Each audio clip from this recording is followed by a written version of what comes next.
প্রিয় শিক্ষার্থীরা, তোমরা কেমন আছো? আমি আয়ান আজকে তোমাদেরকে পড়াবো।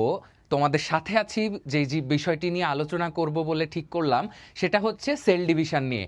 ঠিক আছে, সেল ডিভিশন কি তোমাদের বায়োলজির তৃতীয় চ্যাপ্টারে তোমরা খুব ভালো মতো বুঝতে পারবে। সেল ডিভিশনের কারণে এই যে আমার মতো একটা আস্ত মানুষ দেখতেছো, এই আস্ত মানুষটা তৈরি হয়েছে এই সেল ডিভিশন। তোমার মতো আস্ত মানুষটাও ঠিক এই সেল ডিভিশনের কারণেই কি হয়েছে, তৈরি হয়েছে। তুমি কিন্তু দেখতে পাচ্ছ আমার পিছনে এরকম একটা সুন্দর গ্রাফিক্স 3Dর ভেতরে চলে আসতেছে, তাই না? মিওসিস, মাইটোসিস আমরা শিখছি, কিন্তু সেল ডিভিশন কিন্তু খুবই খুবই গুরুত্বপূর্ণ একটা জিনিস। তোমাকে বুঝতে হবে প্রত্যেকটা জীব তুমি যা দেখো সেটা এককোষী হোক বা বহুকোষী। এককোষী কি? এককোষী হচ্ছে ইউনিসেলুলার, আর বহুকোষী কি? মাল্টিসেলুলার। তাহলে ইউনিসেলুলার বা মাল্টিসেলুলার যে ধরনের মানে তোমার যে ধরনের প্রাণী হোক না কেন, যে ধরনের প্রাণী তুমি দেখো না কেন পৃথিবীতে, প্রত্যেকটা প্রাণীর জন্য কিন্তু কেবলমাত্র একটা কোষ থেকেই তাদের তৈরি হয়েছিল। সেইখান থেকে বিভাজিত হতে হতে হতে হতে হতে হতে আজকে এত লক্ষ কোটি, 30 লক্ষ কোটি কোষ দিয়ে তৈরি এই মানুষ, আমি, তুমি, সবাই আমরা, তাই না? তাহলে আমরা বুঝতে পারছি যে এই সেল ডিভিশন জিনিসটা কত গুরুত্বপূর্ণ আমাদের জন্য, আর সেই সেল ডিভিশনটাই আজকে আমরা দেখব। ঠিক আছে, তাহলে চলো আমরা প্রথমে যেটা শুরু করি সেটা হচ্ছে আমি তোমাদেরকে পড়াবো হচ্ছে কোষ বিভাজন। তাহলে এই কোষ বিভাজনটা কি তোমাদেরকে বুঝতে হবে। তাহলে প্রথমে এইটা বুঝতে গেলে কোষ কোথা থেকে আসে, ঠিক আছে, কোষ কোথা থেকে আসে সেটা তোমাদের জন্য জানা উচিত। কোষ কোথা থেকে আসে সেটা তোমাদেরকে আরো বেশিভাবে জানতে হবে। দেখো, এখন তুমি চাইলেই কিন্তু কি করতে পারো বলো তো? তুমি চাইলেই কিন্তু এই সংজ্ঞাটা মুখস্থ করে ফেলতে পারতা। তুমি চাইলেই এই সংজ্ঞাটা মুখস্থ করে ফেলতে পারতা, কিন্তু তুমি যদি সংজ্ঞাটা শুধু মুখস্থ করো, তুমি যদি শুধু সংজ্ঞাটা মুখস্থই করে যাও, ধরো এই যে জীবদেহের গঠন ও কাজের একককে কোষ বলে, কিন্তু তুমি কিছুই বুঝলা না এই সংজ্ঞাটা পড়ে, তাহলে কি হইলো? আমরা কিন্তু এখনো বিভাজনে যাই নাই। তোমাকে আগে বুঝতে হবে কোষ জিনিসটা কি। কোষ হচ্ছে সেই জিনিসটা যা দিয়ে মানুষের শরীর তৈরি হয়েছে, বিভিন্ন ব্যাকটেরিয়া, ভাইরাস, এদের শরীর তৈরি হয়েছে। কেউ হয়তো ইউনিসেলুলার, কেউ হয়তো মাল্টিসেলুলার, আমি আগেই বলছি। কিন্তু এই যে ইউনিসেলুলার এবং মাল্টিসেলুলারের ভেতরে পার্থক্যগুলা কোথায় হয়? এই বিভাজনের কারণে হয়। জীবদেহের গঠন এবং কাজের একককে তুমি কোষ তখনই বলবা, কারণ কি? ধরো তোমার হাত কেটে গেছে, তোমার কি কখনো মনে হয়েছে যে আমার হাতটা যে কেটে গেল, এই হাতটা কেটে যাওয়ার কারণে তারপরে কিছুদিন পরে দেখি একা একাই তো জিনিসটা ঠিক হয়ে গেল? এটা কিভাবে হইল? এটা কি কখনো তোমার মাথায় বা তোমার মনে আসছে যে সামথিং ইজ ওয়েন্ট রং বা সামথিং ইজ হ্যাপেনিং, আমার চোখের বাইরে কিছু একটা হচ্ছে যার জন্য আমি না বুঝতেছি না, কিন্তু আমার অটোমেটিক্যালি আমার সেই কাটা যেই দাগটা বা কাটা যেই অংশটা ছিল সেই অংশটা ভরাট হয়ে আবার চামড়া আগের মতো হয়ে যাচ্ছে? যেহেতু তুমি দেখো এই জিনিসটা কিভাবে হয়, এই জিনিসটা হয় সেই কোষ বিভাজনের মাধ্যমে। কোষ যদি বিভাজিত হয়ে নিজের অনুরূপ সৃষ্টি করতে না পারতো, তাহলে কিন্তু এই কোষ বিভাজন বলো বা আমাদের মতো এত বড় বড় মানুষ, বা তুমি আছো, তুমি নবম দশম বা শ্রেণীতে উঠে গেছো, এসএসসি দিচ্ছ, তোমরা কিন্তু এত বড় হইতে পারতা না যদি এই কোষ বিভাজনটা না থাকতো। তারপরে দেখো, জীবনের মৌলিক একক বা কোষকে জীবনের ক্ষুদ্রতম একক বলা হয় কেন? কারণ কি? প্রত্যেকটা জীবের দেহ, প্রত্যেকটা জীবের দেহ, নেম এনি জীব, সেই জীবের দেহ কিন্তু শুরু হয় সেই ছোট্ট একটা কোষ থেকে। আমরা যখন মাতৃগর্ভে আসছিলাম তখন কিন্তু সেই নিষিক্ত জাইগোট, যেটা এই চ্যাপ্টারের লাস্টে আমি পড়াবো তোমাদেরকে, সেই জাইগোটটাও কিন্তু প্রথমে ছোট্ট একটা কোষই ছিল। পরবর্তীতে বিভাজিত হতে হতে হতে হতে আজকে আমরা 30 লক্ষ কোটি কোষের মানুষ। তাহলে তোমাকে বুঝতে হবে এই কোষ বিভাজনটার গুরুত্ব কতটুকু। এখন দেখো, কোষ সাধারণত আমরা জানি, কোষ তো আসছে মাথার ভেতরে, কোষ বিভাজনের গুরুত্বটাও আমরা অলরেডি শিখলাম। তাহলে কোষের জিনিসটা মাথায় আসলেই সবার প্রথমে, যেহেতু তোমরা পড়ে এসেছো বিজ্ঞান এত বছর, তোমাদের প্রথমেই মাথায় কি আসে বলো তো? কোষ মানেই নিউক্লিয়াস। কোষ মানেই নিউক্লিয়াস। কোষের নিউক্লিয়াসের উপর ভিত্তি করে আমরা কিন্তু কোষকে দুইভাবে সাজাইতে পারি, একটা হচ্ছে প্রোক্যারিওটিক, একটা হচ্ছে ইউক্যারিওটিক। প্রোক্যারিওটিক কোনগুলা? প্রোক্যারিওটিক হচ্ছে ওই ধরনের জীবগুলা যাদের নিউক্লিয়াস সুগঠিত নয়। বাংলা ভাষায় যদি বলি, প্রোক্যারিওটিকের বাংলা হচ্ছে আদিকোষী, মানে যার নিউক্লিয়াসটা সুগঠিত নয়। সুগঠিত বলতে কি বোঝায়? সুগঠিত বলতে বোঝায় যে স্ট্রাকচার্ড, যেটা হচ্ছে দেখলে তুমি বুঝবা যে এটার একটা গঠন আছে। যেমন ধরো তোমার হাতে থাকা মোবাইল ফোন যেটা দিয়ে তুমি ক্লাস করতেছো, এটার কিন্তু একটা গঠন আছে। বা তোমার আশেপাশে তোমার বাসায় যা যা আছে, যাই দেখো না কেন, প্রত্যেকটা জিনিসের কিন্তু একটা অবয়ব আছে বলে বা গঠন আছে বলেই তুমি দেখতে পারো। ঠিক সেই রকম প্রকৃত কোষ মানে প্রোক্যারিওটিক বা আদিকোষী যারা, তাদের কিন্তু নিউক্লিয়াসটি সুগঠিত নয়। সেম ভাবে ইউক্যারিওটিক যারা, তাদের কিন্তু নিউক্লিয়াসটি অত্যন্ত সুগঠিত, মানে তুমি তার স্ট্রাকচারটা দেখতে পারবা। তাহলে বোঝা গেল খুব সহজে এই দুটা জিনিস, কোষ থেকে আসলো কি প্রোক্যারিওটিক এবং ইউক্যারিওটিক। এখন আসো, এখন একটা জিনিস দেখো, কোষ ছাড়া, আমি যেটা বললাম, কোষ ছাড়া তুমি আমি কেউই এত বড় হইতাম না। তার মানে কোষ ছাড়া আমরা কোনো কিছু চিন্তা করতে পারি না। তার মানে কোষ ছাড়া একটা মানুষ বা প্রাণী চিন্তা করবা? অসম্ভব, এটা সম্ভব না। তাহলে তোমাকে যেটা করতে হবে, এই কোষগুলার বিভাজন কেমনে হয়, যেহেতু তুমি সায়েন্সের স্টুডেন্ট, তোমাকে এগুলো জানতে হবে। তুমি না হলে কিন্তু কিছুদিন পরে বলবে, কিরে তুই সায়েন্সে পড়িস না বল, কিরে তুই সায়েন্সে পড়িস না বল, তখন কিন্তু মাথা হ্যাং হয়ে যাবে, আয় হাই কেমনে যেন হয়। এখন আমি তোমাকে সহজে এগুলা বুঝাই দিব। আর ইন্টারেস্টিংলি, কোষের সংখ্যা জানলে তুমি অবাক হয়ে যাবা। কোষের সংখ্যা আমি আগেও বললাম 30 থেকে 37 ট্রিলিয়ন। এলন মাস্কের ব্যাংক ব্যালেন্সের থেকেও বেশি। এলন মাস্কের ব্যাংক ব্যালেন্স কত?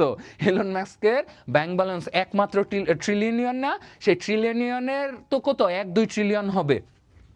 আর শরীরের ভেতরে 30 থেকে 37 ট্রিলিয়ন কোষ আছে, মানে কি 30 লক্ষ কোটি কোষ রয়েছে। তুমি চিন্তা করতে পারো, ক্যান ইউ ইভেন ইমাজিন যে 30 লক্ষ কোটি, তুমি যদি মানে বাংলাদেশের জনসংখ্যা কত 18-20 কোটি, আর এটা 8 কোটিতে না, কোটিতে ঠিক আছে, কিন্তু তার আগে কি আছে লক্ষ কোটি। তার মানে কত হিউজ আমাদের এই শরীরের মধ্যে কত কিছু যে আছে জানার, সেটা তুমি নিশ্চিতভাবেই বুঝতেছো এর গুরুত্বটা কতখানি। তারপরে দেখো, এখন যদি কোষ বিভাজন আসি, প্রত্যেক সার্কেলে দেখবা এরকম একটা পাগলা থাকে, যেই পাগলাটার মনে সব সময় ইনকুইজিটিভ, আমরা যেটা বলি ইনকুইজিটিভ বা মানে ইনকুইজিটিভের বাংলা তো আর পাগলা না, ইনকুইজিটিভ মানে সবকিছু তার, এটা কেন হয়, ওইটা কেন হয়, আচ্ছা এটা কেন হচ্ছে, এইরকম কেন কেন কেন অনেক তোমার ফ্রেন্ড সার্কেলের অনেকে কিন্তু খুঁজে। এই যে কেন কেন কেন খোঁজা পাবলিকগুলার মতোই একজন ছিল রুডলফ ভার্চু, যিনি 1885 সালে বলেন যে এই যে আমাদের যে কোষ, এটা পূর্ববর্তী কোনো একটা কোষ থেকেই তৈরি হয়েছিল। আদারওয়াইজ এরকম এটা আসমান থেকে আসে নাই বা এটা হুট করে আসে নাই, এটা পূর্ববর্তী কোনো একটা কোষ থেকেই এসেছে। তাহলে আমি বুঝতে পারছি যে এই যে রুডলফ ভার্চু, ইনি আসলে সেই কোষ বিভাজনের ধারণাটা দিয়েছিল, যেটা আগের কোষ থেকে বিভাজিত হতে হতে পরের কোষে চলে এসেছে। ঠিক আছে, এখন এই বিভাজন প্রক্রিয়া কয়টা? বিভাজন প্রক্রিয়া দুইটা, একটা হচ্ছে মাইটোসিস, একটা হচ্ছে মিওসিস।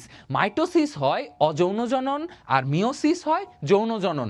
মাইটোসিস হয় নিম্ন শ্রেণীর জীবে, আর তোমার হচ্ছে মিওসিস হয় আমাদের মতো মানুষ বা উচ্চ শ্রেণীর জীবগুলাতে। তাহলে আশা করি বুঝতে পেরেছো। এখন মাইটোসিসে কি হয়, মিওসিসে কি হয়, এগুলো তো আমরা বিস্তারিতভাবেই জানবো, কিন্তু তার আগে যদি বলি, মাইটোসিসে আসলে মাতৃকোষ মানে মাদার সেল, যেমন তুমি মাতৃসেল যদি বলি, মাদার কোষ মানে একটা জিনিস, একটা কোম্পানি, ধরো একটা কোম্পানি চিন্তা করো, তার আরো 4-5টা শাখা আছে, মানে আরো 4-5টা কোম্পানি, একটা বড় কোম্পানি, তার আন্ডারে আরো 4-5টা কি কোম্পানি, তারা তো একই মালিকের আন্ডারে। তো এই যে মেনটা, সেটা হচ্ছে মাতৃ। তাহলে এই মাতৃকোষ থেকে সেম আর একটা যখন হয়, সেম একদম হুবহু সকল বৈশিষ্ট্য সেম নিয়ে যখন আর একটা হয়, তখন সেই বিভাজনটা হয় মাইটোসিস বিভাজন।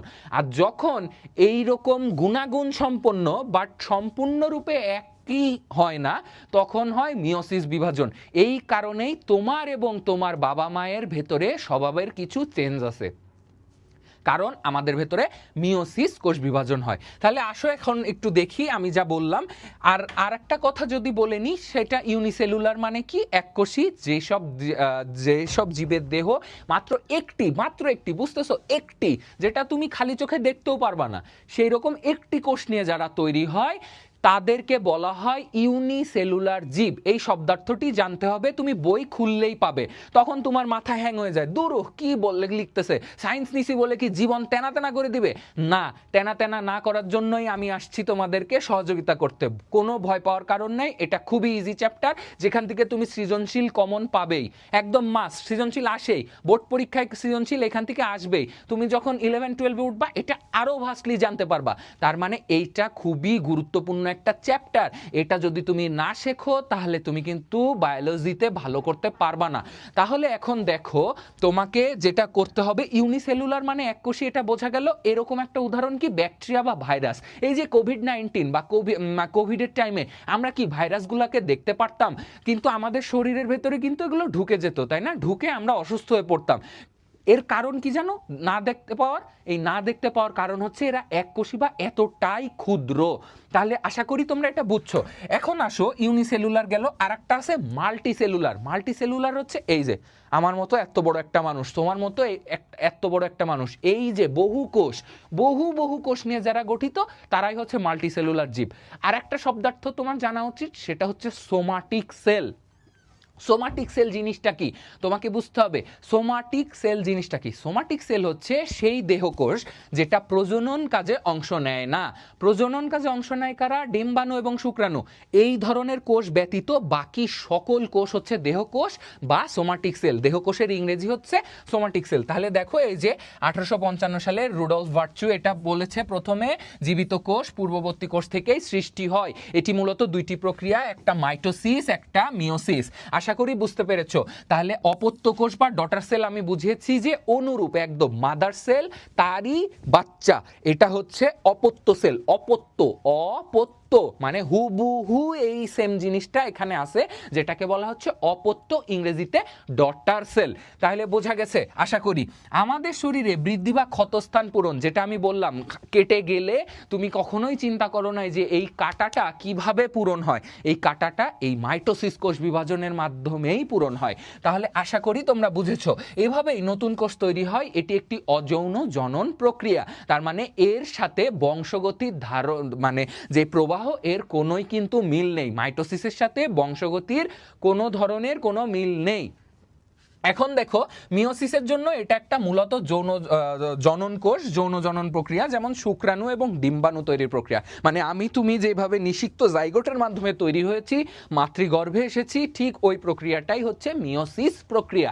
তাহলে আশা করি তোমার বুঝতে হবে। এখানে আর একটা জিনিস যেটা আমি সামনে গেলে পড়াবো, সেটা হচ্ছে কতবার বিভাজিত হয়, নিউক্লিয়াস কতবার বিভাজিত হয়, সাইটোপ্লাজম বিভাজিত হয় কিনা, ক্রোমোজোম। আচ্ছা, ক্রোমোজোম তোমরা সামনে, এটা 3rd চ্যাপ্টার, তো তোমরা সামনে গেলে জিনের ডিএনএ আরএনএ যে চ্যাপ্টারটা পড়াবো, সে তখন তুমি দেখতে পারবা ওই ডিএনএ আরএনএর ভেতরে তোমার ওইখানে ক্রোমোজোম, নিউক্লিয়াসের এমন একটা অঙ্গাণু এই ক্রোমোজোম, এটা একটা সুতার মতো, কিন্তু মাস্টার ব্লুপ্রিন্ট। মাস্টার ব্লুপ্রিন্ট, এর ভেতরে তোমার সব কিছু কপি হয়ে যায়। মানে তোমার আব্বার সাথে তোমার যে মিলগুলা, এগুলা সব ওই ক্রোমোজোমের মাধ্যমেই এসেছে। এই ক্রোমোজোমের ভেতরে থাকে ক্রোমাটিড। আমি যেই তথ্যগুলো দিচ্ছি এগুলা ভারী মনে হলে বারবার শুনবা, কিন্তু এগুলা খুবই গুরুত্বপূর্ণ। এগুলা যদি তুমি না পড়ো, পরবর্তীতে তুমি কিন্তু বিপদে পড়বা। তুমি বারবার 100 বার 200 বার শুনো, ক্রোমোজোম কি নিউক্লিয়াসের মধ্যে থাকে একটা মাস্টার ব্লুপ্রিন্ট, যেটা আমি পরবর্তীতে পড়াবো পরের চ্যাপ্টারগুলোতে। কিন্তু একটু ধারণা দিচ্ছি, ক্রোমোজোম হচ্ছে মাস্টার ব্লুপ্রিন্ট, সে থাকে নিউক্লিয়াসে, এবং ক্রোমোজোম তৈরি হয় দুইটা ক্রোমাটিড দিয়ে, আর এটা হচ্ছে সুতার ন্যায়। ঠিক আছে, বুঝছো? দেন কি আসছে দেখো, এই ক্রোমোজোম সংখ্যা অর্ধেক হয়ে যায়। এটাও বুঝাবো কিভাবে অর্ধেক হয়ে গেল, আর তো এখানে কিছু নাই। দেন সোমাটিক সেল বলে দিয়েছি। এখন আসো মাইটোসিস প্রক্রিয়া। ঠিক আছে, ছবি দেখে ভয় পাও না, আগেই ছবি দেখে ভয় পাও না, আমি আসি। ছবি দেখে ভয় পাওয়ার কোনো কিচ্ছু নেই, আমি তো আসি এখানে সহজ করে দেওয়ার জন্য। তাহলে মাইটোসিস প্রক্রিয়াটা আসলে কি? মাইটোসিস প্রক্রিয়ায় যেটা হয় সেটা হচ্ছে হুবহু মাতৃকোষের অনুরূপ আর একটা অপত্য কোষের সৃষ্টি হয়। এই যে মাতৃকোষ আর এই যে অপত্য কোষ বা ডটার সেল, এই মাতৃকোষ থেকে এই ডটার সেল হওয়ার যে প্রক্রিয়াটা, যে প্রসেসটা, এই প্রসেসটাই আছে এই মাইটোসিসের ভেতরে। এই মাইটোসিসের টোটাল 5টা পর্যায় তুমি পাবা। একটা হচ্ছে প্রোফেজ, একটা হচ্ছে কি প্রোমেটাফেজ, একটা হচ্ছে মেটাফেজ, আর একটা হচ্ছে অ্যানাফেজ, আর লাস্ট একটা হচ্ছে টেলোফেজ। এবং পরবর্তীতে যে দেখবা টেলোফেজের পরে যে সাইটোকাইনোসিস পর্যায়টা আছে ওইটা তোমাদের এখানে লাগছে না, কিন্তু জেনে রাখো, জানার সুবিধার্থে আমি বলছি যে সেখানে একটা সাইটোকাইনোসিসও ঘটে। তাহলে এই যে 5টা মাইটোসিস, আমি কি বললাম, মাদার সেল থেকে ডটার সেল মানে মাতৃকোষ থেকে অপত্য কোষে আসার মাঝখানের যেই জার্নিটা, এই মাঝখানের জার্নিটাই মাইটোসিস কোষ বিভাজন। মনে থাকবে, যেখানে তোমার কি কি হয় বলো তো, মাইটোসিস কোষ বিভাজনে নিউক্লিয়াস একবার বিভাজিত হয়, সাইটোপ্লাজম একবার বিভাজিত হয়, আর কি এটা আবার দেখে ভাইবো না সাইটোপ্লাজম 2বার বিভাজিত হয়, নিউক্লিয়াস একবার বিভাজিত হয়, সাইটোপ্লাজম একবার বিভাজিত হয়, এবং কি হয়, ক্রোমোজোমও একবারই বিভাজিত হয়। ঠিক আছে, যেহেতু এই 3টাই একবার একবার করে বিভাজিত হয়, তাহলে মাতৃগুণ সম্পন্ন জিনিসই এই ডটারের মধ্যে থাকে। ঠিক আছে, এখন আসো, নিউক্লিয়াস যে বিভাজিত হয় সেটাকে বলা হয় ক্যারিওকাইনেসিস, আর যেটা হচ্ছে তোমার সাইটোপ্লাজম সেটাকে বলা হয় সাইটোকাইনেসিস। এই দুইটা হচ্ছে কি খুবই গুরুত্বপূর্ণ জ্ঞানমূলক প্রশ্ন। আমি যখন তোমাদেরকে লাইভ নিব ইয়েতে ডাউট সলভিংয়ে, তখন কিন্তু আমি ভালো মতো এগুলা আরও দেখিয়ে দিব যে কোনগুলা জ্ঞানমূলকের জন্য গুরুত্বপূর্ণ, কোনগুলা অনুধাবনের জন্য, যেগুলা পড়লে তুমি কমন পাবেই। তাহলে এখন আসো, মাইটোসিসের তোমাকে যে 5টি ধাপ বললাম, সেই 5টি ধাপের প্রথম ধাপ হচ্ছে প্রোফেজ। প্রথম ধাপ হচ্ছে কি প্রোফেজ। এখন হচ্ছে নিউক্লিয়াসটা আছে, নিউক্লিয়াসের অবস্থাটা আছে। ঠিক আছে, এখন যদি বলি নিউক্লিয়াসের অবস্থাটা যদি থেকে থাকে, তাহলে সেই ক্ষেত্রে মাইটোসিসের জন্য তোমাকে যদি আমি এই জিনিসটা দেখাই, এই জিনিসটা দেখাইলে তুমি খুব ইজিলি বুঝতে পারবা। সেটা হচ্ছে এটা কিভাবে হয়। দেখো, এটা হচ্ছে মাইটোসিস প্রক্রিয়া।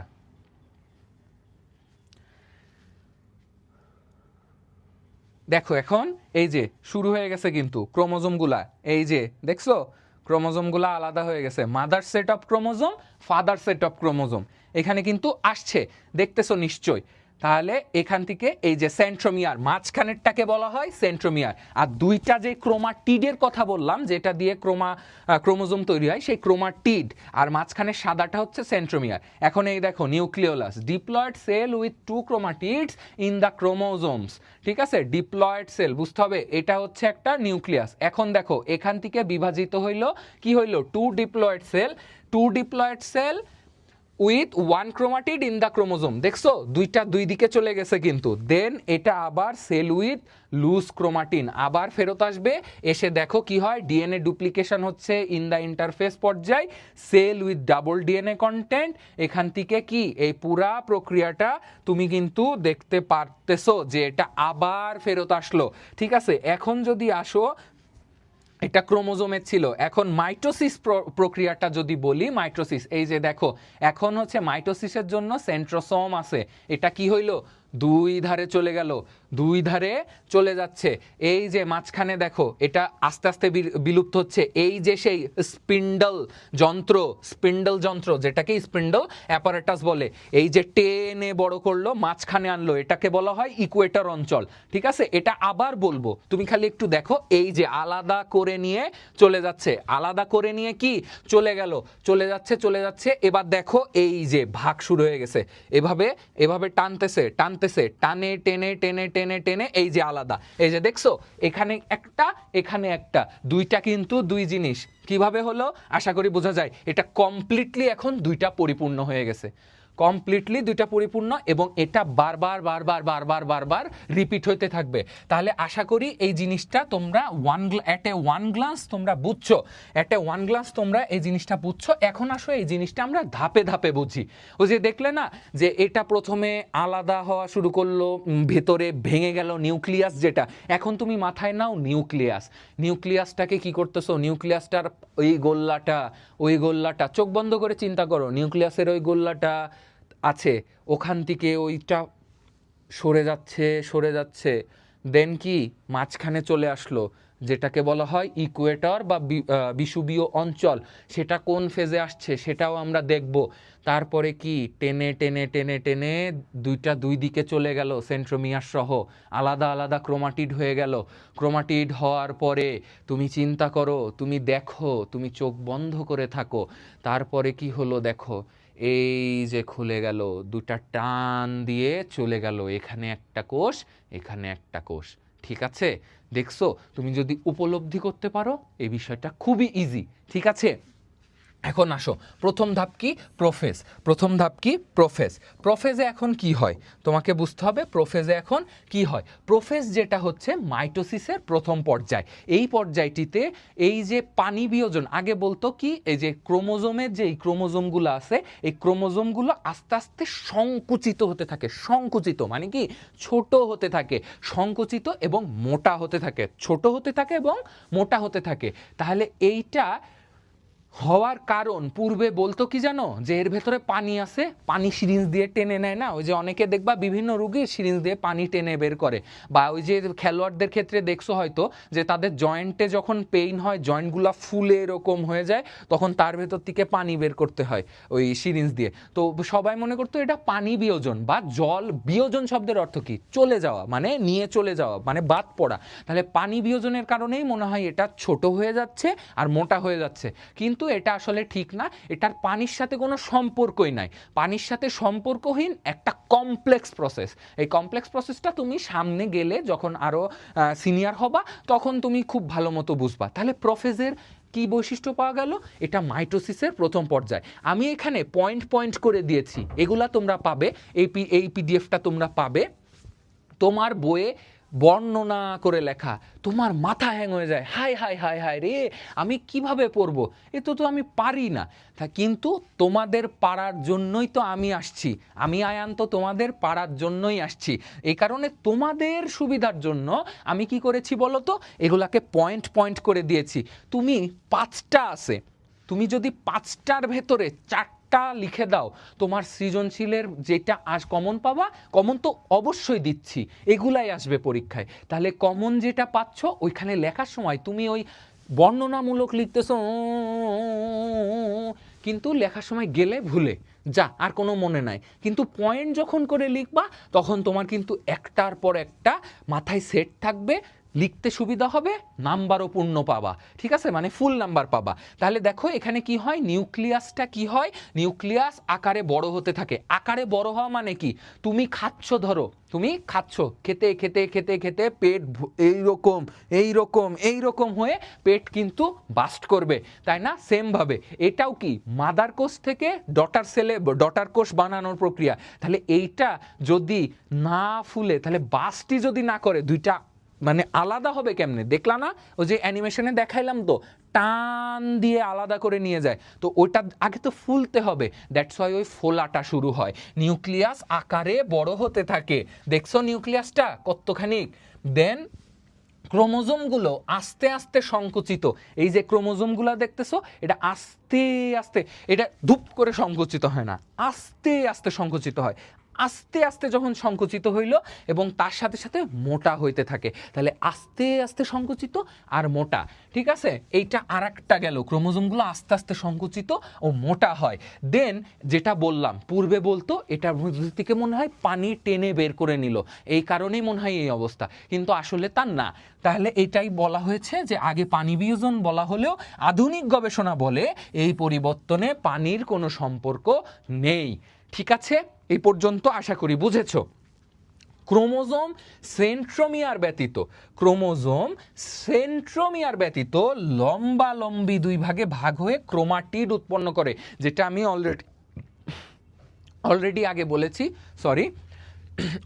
আগে বলেছি যে সেন্ট্রোমিয়ার ব্যতীত লম্বালম্বি দুভাগে ভাগ হয়ে ক্রোমাটিড উৎপন্ন করে। তাহলে ক্রোমোজোমের মধ্যে যেটা ছিল সেটা একটা সুতার মতো, অলরেডি বলেছি, আবার একটু রিপিট করছি। ক্রোমোজোমের মধ্যে যেটা ছিল সেটা হচ্ছে সুতার মতো ছিল, সেই সুতার ভেতরে দুইটা পার্ট ছিল, ওই দুইটাকে বলা হতো ক্রোমাটিড। এইখানে সেটাই হচ্ছে যে ক্রোমোজোমকে লম্বালম্বি, মাঝখানের ওই ইয়েটা, মানে তুমি যদি দুইটা দড়ি গিট দাও, ওই গিটের স্থলটাকে বলা হয় এইখানে ওই গিটটা দেখো না, ধরো দুইটা দড়ি নিলা, দুইটা দড়ি নিয়ে দুইটারে গিট দিলা, এই যে মাঝখানে যে গিটটা তৈরি হলো, এই গিটটা হচ্ছে সেই সেন্ট্রোমিয়ার। এখানে সেম ওই গিটটা ঠিক থাকে, কিন্তু ওই গিটের নিচে যেই তোমার হচ্ছে ক্রোমোজোমের যে অংশটা ছিল বা ক্রোমাটিড ছিল, ওই দুইটা আলাদা হয়ে যে দুইটা উৎপন্ন করে। ঠিক আছে, ক্রোমাটিড ব্যতীত লম্বালম্বি দুভাগে ভাগ হয়ে ক্রোমাটিড উৎপন্ন হয়। ক্রোমোজোমগুলো কুণ্ডলিত অবস্থায় থাকে। কুণ্ডলিত মানে একটার সাথে আরেকটা, আরেকটার সাথে আরেকটা, আরেকটার সাথে আরেকটা। একটু যদি দেখাই, সেটা হচ্ছে এই যে ধরো এরকম এরকম এরকম এরকম এরকম এরকম, এটা নিউক্লিয়াস, তো এর মধ্যে ক্রোমোজোমগুলো এভাবে এভাবে এভাবে এভাবে এভাবে থাকে। ঠিক আছে, তার এই কারণে এদের সংখ্যাটা গণনা করা যায় না। এই কারণে সংখ্যাটা কি গণনা করা যায় না। দ্যাটস ওয়াই এই 5 নাম্বার বৈশিষ্ট্যটা হচ্ছে ক্রোমোজোমগুলো কুণ্ডলিত অবস্থায়, এর জন্য সংখ্যা গণনা করা যায় না। তাহলে আশা করি তোমরা বুঝেছো। এখানে প্রোফেসের ছবিটা তোমাদের বইয়ে প্রোফেসের ছবিটা খুব মানে সেভাবে প্রপারলি দেওয়া নাই। এখানে ছবিটা যদি দেখো, এখানে স্পিন্ডল ফাইবার যেগুলো, এগুলো আমরা আসবো। স্পিন্ডল ফাইবার কি, সেন্ট্রোমিয়ার তো বললাম যে মাঝখানে গিট দিলে যে গিটটা, ওইটা হচ্ছে সেই সেন্ট্রোমিয়ার।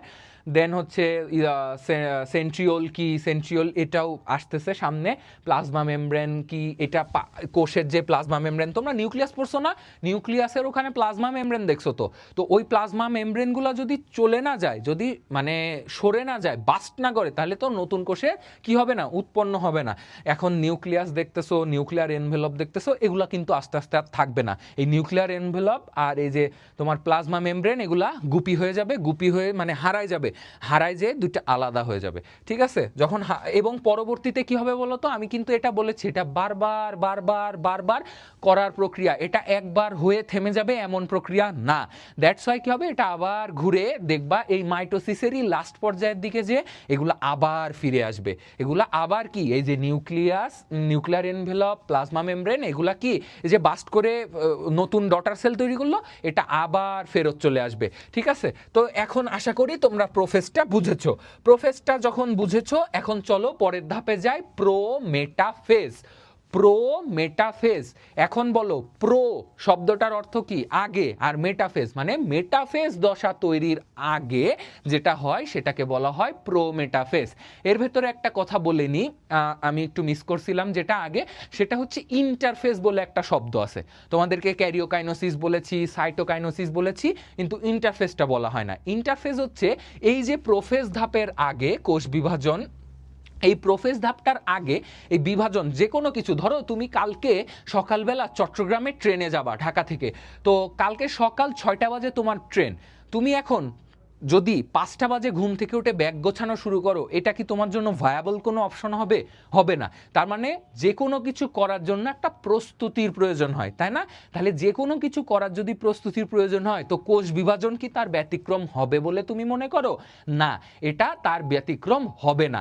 এই কারণে এই বিভাজন শুরুর আগে প্রস্তুতিমূলক যে ফেজটা থাকে, সেটাকেই বা পর্যায়টা থাকে, সেটাকেই বলা হয় ইন্টারফেজ।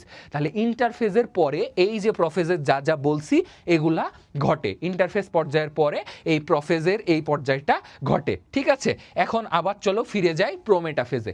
প্রোমেটাফেজে কি হয়, প্রোমেটাফেজ জিনিসটা তোমাকে আগে একটা উদাহরণ দিই। প্রোমেটাফেজ, ধরো তুমি একটা পুকুরের মধ্যে জাল ফেলবা, পুকুরের মধ্যে মাছ আছে, কি আছে, মাছ। এখন তুমি পুকুরের দুই ধার থেকে জাল ফেলবা এবং পুকুরের মাছকে আধা আধিভাবে দুই ভাগে ভাগ করে ফেলবা। বুঝো কিন্তু, পুকুর আছে, দুই পাশ থেকে জাল ফেলবা, জাল ফেলে আধা আধিভাবে মাছগুলো সরায় ফেলবা। এখন এই জালটাই হচ্ছে কোষ এবং ভেতরের মাছটা হচ্ছে কিভাবে আসবে সেটাই দেখার বিষয়। মাছগুলা হচ্ছে ক্রোমোজোম। এখন ক্রোমোজোমের কি ভেতরের কি থাকবে বলো তো, সেন্ট্রিওমিয়ার থাকবে। এটা হচ্ছে তুমি যখন মাছগুলা ধরো, মাছগুলা কি বড়শি ফেললা, দাঁতের নিচে লাগবে, বা ওদের তো না ওই মুখের মধ্যে দিয়ে আংটা বাঁধবে, তুমি হ্যাচকা টান দিবা, মাছটা উঠে যাবে, মানে বা জালের মধ্যে আটকায় যাবে। ওর একটা হুক তো লাগবে যার জন্য সে আটকায় যাবে, তো ওই হুকটাই হচ্ছে সেই সেন্ট্রোমিয়ার। এর আগেও বলছি গিরা, গিরা যে গিট দিলে যে গিরা, যেটা ধরে যে কোনো কিছু গিটটি দেওয়ার পরে বা গিরা দেওয়ার পরে তুমি ওই গিরা ধরেই টান দাও না, কারণ ওখানে বলটা বেশি পাও।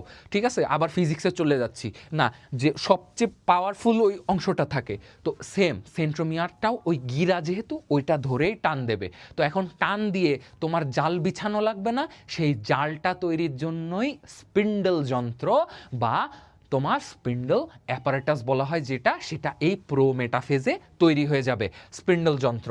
ঠিক আছে, এই যে দেখো স্পিন্ডল যন্ত্র তৈরি হবে তন্তুময় প্রোটিনের সমন্বয়ে দুই মেরু বিশিষ্ট। আমি বললাম ওই যে পুকুরের দুই ধারে দুই জাল ফেলে মাছগুলা আলাদা করে ফেলবো, এই কারণে এখানে দেখো এই যে মিলছে, দুই মেরু বিশিষ্ট স্পিন্ডল যন্ত্রের সৃষ্টি হয়। ঠিক আছে, স্পিন্ডল যন্ত্রের সৃষ্টি হয়। এখন যন্ত্র সৃষ্টি হইলো, জাল ফেলাইলাম, এখন এখানে তো কিছু আটকাইতে হবে। তাহলে দেখো চলো কি আটকায়।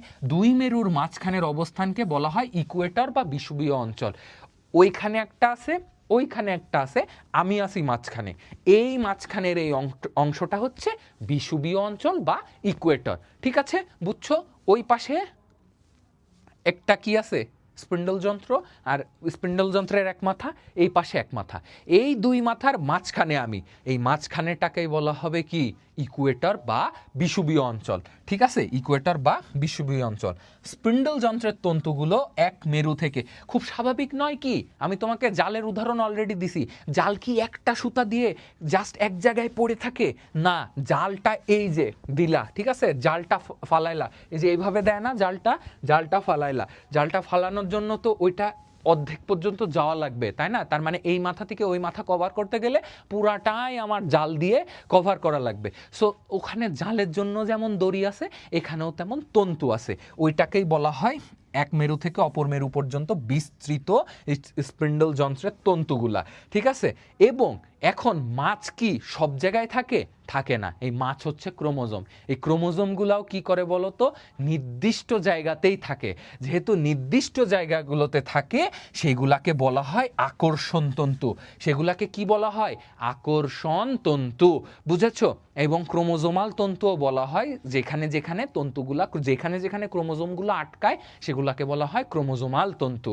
এবং আকর্ষণ তন্তু এবং ক্রোমোজোমাল তন্তু বোঝা গেল যে আকর্ষণ তন্তু কোনগুলা? ক্রোমোজোম কিছু নির্দিষ্ট তন্তুর সাথে সংযুক্ত হয়, সেগুলা আকর্ষণ তন্তু। আর ক্রোমোজোমগুলা যেই তন্তুর সাথে যুক্ত হয়, যেহেতু ক্রোমোজোম যুক্ত হচ্ছে, খুব স্বাভাবিক ক্রোমোজোমাল তন্তুই বলা হবে। এ কারণে এর অপর নাম যদি বলো, সেটাকে ক্রোমোজোমাল তন্তু বলা হয়। এখন দেখতে পারতেছ কেন্দ্র তৈরি হচ্ছে স্পিন্ডল যন্ত্র। এই যে স্পিন্ডল যন্ত্র, এই যে মাকু আকৃতির, ঠিক আছে, জাল কি যখন ফেলো না এইভাবে মাকু আকৃতির, ঠিক আছে, মাকু আকৃতির, এরকম মাকু আকৃতির একটা তৈরি হয়। আর এটা কিন্তু হারায় যাইতে থাকে। ক্রোমোজোমগুলা কি হয় বলো? বিষুবীয় অঞ্চল। আবারও বলছি, বিষুবীয় অঞ্চলে ক্রোমোজোমগুলা বিন্যস্ত থাকে। বিষুবীয় অঞ্চল মানে মাঝখানে, স্পিন্ডল যন্ত্রের মাঝখানে ক্রোমোজোমগুলা বিন্যস্ত থাকে। ঠিক আছে, দেখো এই যে ক্রোমোজোমগুলা বিন্যস্ত থাকছে। এখন কি হবে? এখন বলো তো, ওই যে বললাম নিউক্লিওলাস আর নিউক্লিয়ার মেমব্রেন, এগুলা হাওয়া হয়ে যাবে, দুপ নাই।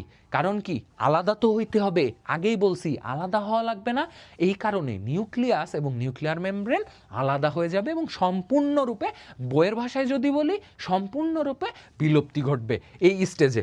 তাহলে এই যে নিউক্লিয়ার মেমব্রেন এবং নিউক্লিওলাস, এটা চলে যাবে। ঠিক আছে, লুপ্তপ্রায়। দেখছো, লুপ্তপ্রায় নিউক্লিওলাস, লুপ্তপ্রায় নিউক্লিয়ার মেমব্রেন। আর অবশিষ্ট যেটা থাকবে সেটা হচ্ছে সেন্ট্রিওল, যেটা দুই পাশে দেখো অবস্থান করতেছে। সেন্ট্রিওল এই যে প্রাণীকোষের ক্ষেত্রে, সেন্ট্রিওলটা কি প্রাণীকোষের ক্ষেত্রে দুই ধারে অবস্থান করতেছে, এবং এর দুই পাশ থেকে, চার পাশ থেকে একটা লাইটের মতো বা রের মতো বের হবে, যেটাকে বলা হবে অ্যাস্টার রশ্মি। তাহলে চলো দেখি, তন্তুময় প্রোটিনের সমন্বয়ে দুই মেরু বিশিষ্ট স্পিন্ডল যন্ত্রের সৃষ্টি হয়। তুমি এত কিছু যদি নাও লেখো, তাহলে তো তুমি এটা লিখতে পারবা যে স্পিন্ডল যন্ত্রের সৃষ্টি হয় দুই মেরু বিশিষ্ট, এইটুকু তো তুমি লিখতে পারা উচিত, তাই না? তাহলে এই যে এক নাম্বার পয়েন্ট ডান। তারপর স্পিন্ডল যন্ত্রের দুই মেরুর মাঝের অবস্থান কি ইকুয়েটর বা বিষুবীয় অঞ্চল বলা হয়। বা তুমি যদি বলো, একদম এক কথায় বলবা, স্পিন্ডল যন্ত্রের মাঝখানের অংশকে বিষুবীয় অঞ্চল বলা হয় বা ইকুয়েটর বলা হয়। শেষ, এটা আর একটা ক। দেন স্পিন্ডল যন্ত্রের তন্তুগুলো এক মেরু থেকে অপর মেরু পর্যন্ত বিস্তৃত। ঠিক আছে, এটা গেল 3। তারপর ক্রোমোজোমগুলো একটা নির্দিষ্ট কিছু তন্তুর সাথে জড়িত থাকে, সেগুলাকে বলা হয় কি? সেগুলাকে বলা হয় আকর্ষণ তন্তু। এবং ক্রোমোজোমগুলা যেখানে, যে তন্তুগুলোর সাথে যুক্ত হয় সেগুলোকে ক্রোমোজোমাল তন্তু বলা হয়।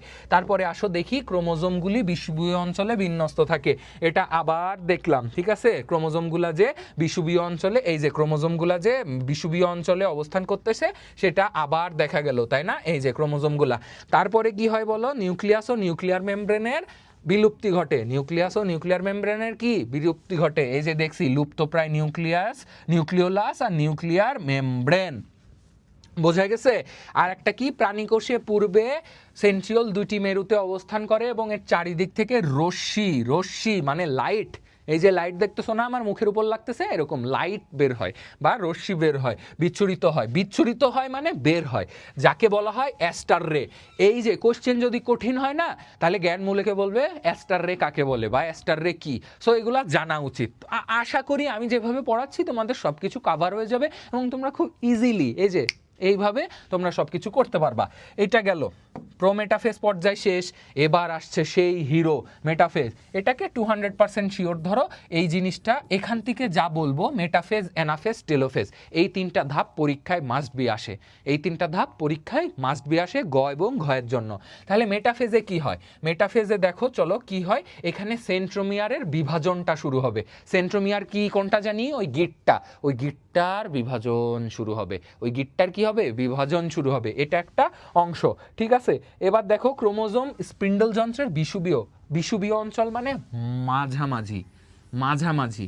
ঠিক আছে, বিষুবীয় অঞ্চল দেখছো, এই যে আমি তোমার যেটা এর আগে পড়ে আসলাম প্রোমেটাফেজে, যে এটা মাঝখানে থাকবে, এই জিনিসটা যেখানে মাঝখানে যে থাকতেছে, এই জিনিসটা যে তন্তু সেটা আকর্ষণ তন্তু, ক্রোমোজোমাল তন্তু, এগুলো সব পড়ে আসছি না, ইমিডিয়েট মনে আসে না? আবার শুনো, আবার ওখান থেকে দরকার হয় ভিডিওটা একটু পিছায় নিয়ে শুনো। এখানে আছে বিষুবীয় অঞ্চলে মানে মাঝামাঝি আছে, দেখছো এটা পুরা শেপটা দেখছো, দিস, আবার এটা মানে মাকু আকৃতির উপরে এরকম। তোমরা যারা ধরো হচ্ছে মাছ ধরে দেখবা গ্রামাঞ্চলে এরকম একটা ইয়ের মতো ওটা বসায় দেয়, ওইটা যেরকম থাকে মাকু আকৃতি দিয়ে নিচে এরকম থাকে, ওই এক্স্যাক্ট ওই রকম। ঠিক আছে, তাহলে আশা করি বুঝছো যে এটা কি হচ্ছে। তাহলে মাঝখানের বিষুবীয় অঞ্চলে থাকলো, টানটান উত্তেজনা বিরাজ করছে, মাঝখানে আছে, এখন কোন দিকে যাবে? ক্রোমোজোমের সেন্ট্রোমিয়ার মানে ক্রোমোজোমগুলাই তো মেন, যেটা আলাদা হইলেই বংশগতির যেহেতু ধারক এবং বাহক এই ক্রোমোজোম, যেটা আগেই বলছি মাস্টার ব্লুপ্রিন্ট, এই জিনিসটা যখন আলাদা হয়ে যাবে তখনই তো এর বৈশিষ্ট্য সেম হবে, তাই নয় কি? তাহলে কি হইলো, এই ক্রোমোজোমাল এই হিরোটা টান অবস্থা, এর সেন্ট্রোমিয়ারটা থাকবে বিষুবীয় অঞ্চলে এবং বাহুগুলো হবে কি মেরুমুখী। এই যে স্পিন্ডল যন্ত্র তৈরি হয়েছিল ওই মেরুমুখী, একটা ওইদিকে একটা এদিকে। ঠিক আছে, এইগুলারটা এদিকে ওগুলারটা ওইদিকে, তাহলে বাহু দুটি মেরুমুখী অবস্থান করে, বিষুবীয় অঞ্চলে ক্রোমোজোমের সেন্ট্রোমিয়ার থাকে আর বাহু দুটি মেরুমুখী হয়। ঠিক আছে, এই পর্যন্ত বুঝছি। তাহলে 3টা পয়েন্ট তোমার বোঝা গেল। এবার কি, এই ক্ষেত্রে ওই যে বলছিলাম পানি বিয়োজন ঘটে, আগে বলতো পানি বিয়োজন হয়েছে, তো এইখানে সবচেয়ে বেশি ছোট এবং মোটা হয়, মোটা হয়। ঠিক আছে, তখন হচ্ছে সেটা কোন স্টেজে? মেটাফেজ স্টেজে। তাহলে এই যে এইটাকে বলা হবে মেরু, এটা হচ্ছে স্পিন্ডল তন্তু যেটা অলরেডি প্রোমেটাফেজে পাইছো। ক্রোমোজোমাল তন্তুটাও কোথায় পেয়েছো? কিন্তু এর আগে প্রোমেটাফেজে। তাহলে স্পিন্ডল তন্তু আর ক্রোমোজোমাল তন্তু, তাহলে বুঝছো আশা করি। এবার আসো ক্রোমোজোম যেগুলা, এগুলা দেন মেরু, এটা হচ্ছে উদ্ভিদ কোষের ক্ষেত্রে। আর অ্যাস্টার রশ্মি, ওই যে সেন্ট্রিওল 2 ভাগে বিভক্ত থাকে, চার দিক থেকে যে রশ্মি বিচ্ছুরিত হয় সেটাকে কি বলা হয়? অ্যাস্টার রশ্মি। তাহলে এই যে বোঝা গেল, এটা হচ্ছে প্রাণী কোষের জন্য চিত্র। তুমি কোশ্চেন কিন্তু ভালো করে লক্ষ্য করবা, তোমাকে কোন ধাপটা লিখতে বলছে, যে মানে ছবিটা কিসের জন্য চিহ্নিত চিত্র আঁকতে দিছে, এই প্রত্যেকটা চিত্র তোমাকে আঁকা শিখতে হবে। ঠিক আছে, ভয় পেলে চলবে না। প্রাণীকোষ, এখানে প্রাণীকোষ বললে এই চিত্রটা আঁকবা, উদ্ভিদ কোষ বললে এই চিত্রটা আঁকবা। তাহলে ক্রোমোজোমগুলো সর্বাধিক খাটো মোটা, এটাও গেল। ক্রোমাটিড দুটি পরস্পর থেকে বিচ্ছিন্ন হতে পারে। ক্রোমাটিড বলছিলাম যে ক্রোমোজোমের ভেতরে গিটটা থাকে, ওই গিটের নিচে কি একটা যেই তন্তু, ওই তন্তু কিন্তু অলরেডি আগের ধাপে কি হয়েছে, যে আলাদা হয়ে যেতে শুরু করছে আগের ধাপে। তো ওইটা আগের ধাপে ক্রোমাটিড যেটা, ওই দুইটা যে আলাদা হয়েছিল, ওই দুইটা এবার সম্পূর্ণরূপে আলাদা হতে থাকে। অ্যানিমেশনটার কথা চিন্তা করো, যদি চিন্তা করতে সমস্যা হয় ভিডিওটা একটু পিছায় নাও, ওখানেও কিন্তু দেখতে পারবা, অ্যানিমেশনের ওখানেও দেখতে পারবা ক্রোমোজোম ক্রোমাটিড দুটি পরস্পর থেকে বিচ্ছিন্ন হতে থাকে। তাহলে এটাও গেল। দেন কি থাকে, সেন্ট্রোমিয়ারের বিভাজন ঘটে আর সম্পূর্ণরূপে এখন কি দেখো তো প্রোমেটাফেজে নিউক্লিওলাস আর নিউক্লিয়ার মেমব্রেনের কি হচ্ছিল, অলমোস্ট বিলুপ্ত ছিল। আর এখানে কোনো কিছু আছে, এখানে কোনো কিছু পাচ্ছ, নিউক্লিওলাস বলে কোনো কিছু আছে, কোনো মামুর বেটা আছে নিউক্লিয়াস বলে? কেউ নাই। তাহলে যেহেতু কেউ নাই, তার মানে লিখে দিবা সম্পূর্ণরূপে বিলুপ্তি ঘটে। ঠিক আছে, তাহলে আমাদের মেটাফেজ পর্যায়ও শেষ হয়ে গেল। এরপরে আসে অ্যানাফেজ। এটা আর একটা গুরুত্বপূর্ণ স্টেজ। এটা কি আর একটা গুরুত্বপূর্ণ স্টেজ। এখন এটার প্রথমেই ওই যে দেখলাম না, সেন্ট্রোমিয়ার দুটা আলাদা হয়ে যায়, সেন্ট্রোমিয়ারের বিভাজন কিন্তু মেটাফেজে শুরু হয়েছিল। এখন কি হবে, সেন্ট্রোমিয়ার দুইটা আলাদা হয়ে যাবে। তার মানে কি অলরেডি ক্রোমাটিড দুইটা আলাদা হয়েছে। তার সাথে সাথে ধরো এরকম গিটটা আছে, এর নিচে এরকম আছে, উপরে এরকম আছে। ঠিক আছে, এখন এই জিনিসটা যদি তুমি দুই ভাগে, এই যে ধরো এই জিনিসটাকে তুমি যদি দুই ভাগে বিভক্ত করো, তাহলে কি হবে, এরকম একটা আসবে, এরকম একটা আসবে। ধরো একটা সুতা নিলা, সুতাটা এভাবে ফেরে ফেললা, তাহলে এরকম আসবে না, তাহলে এই গিটটাটা আবার থাকবে।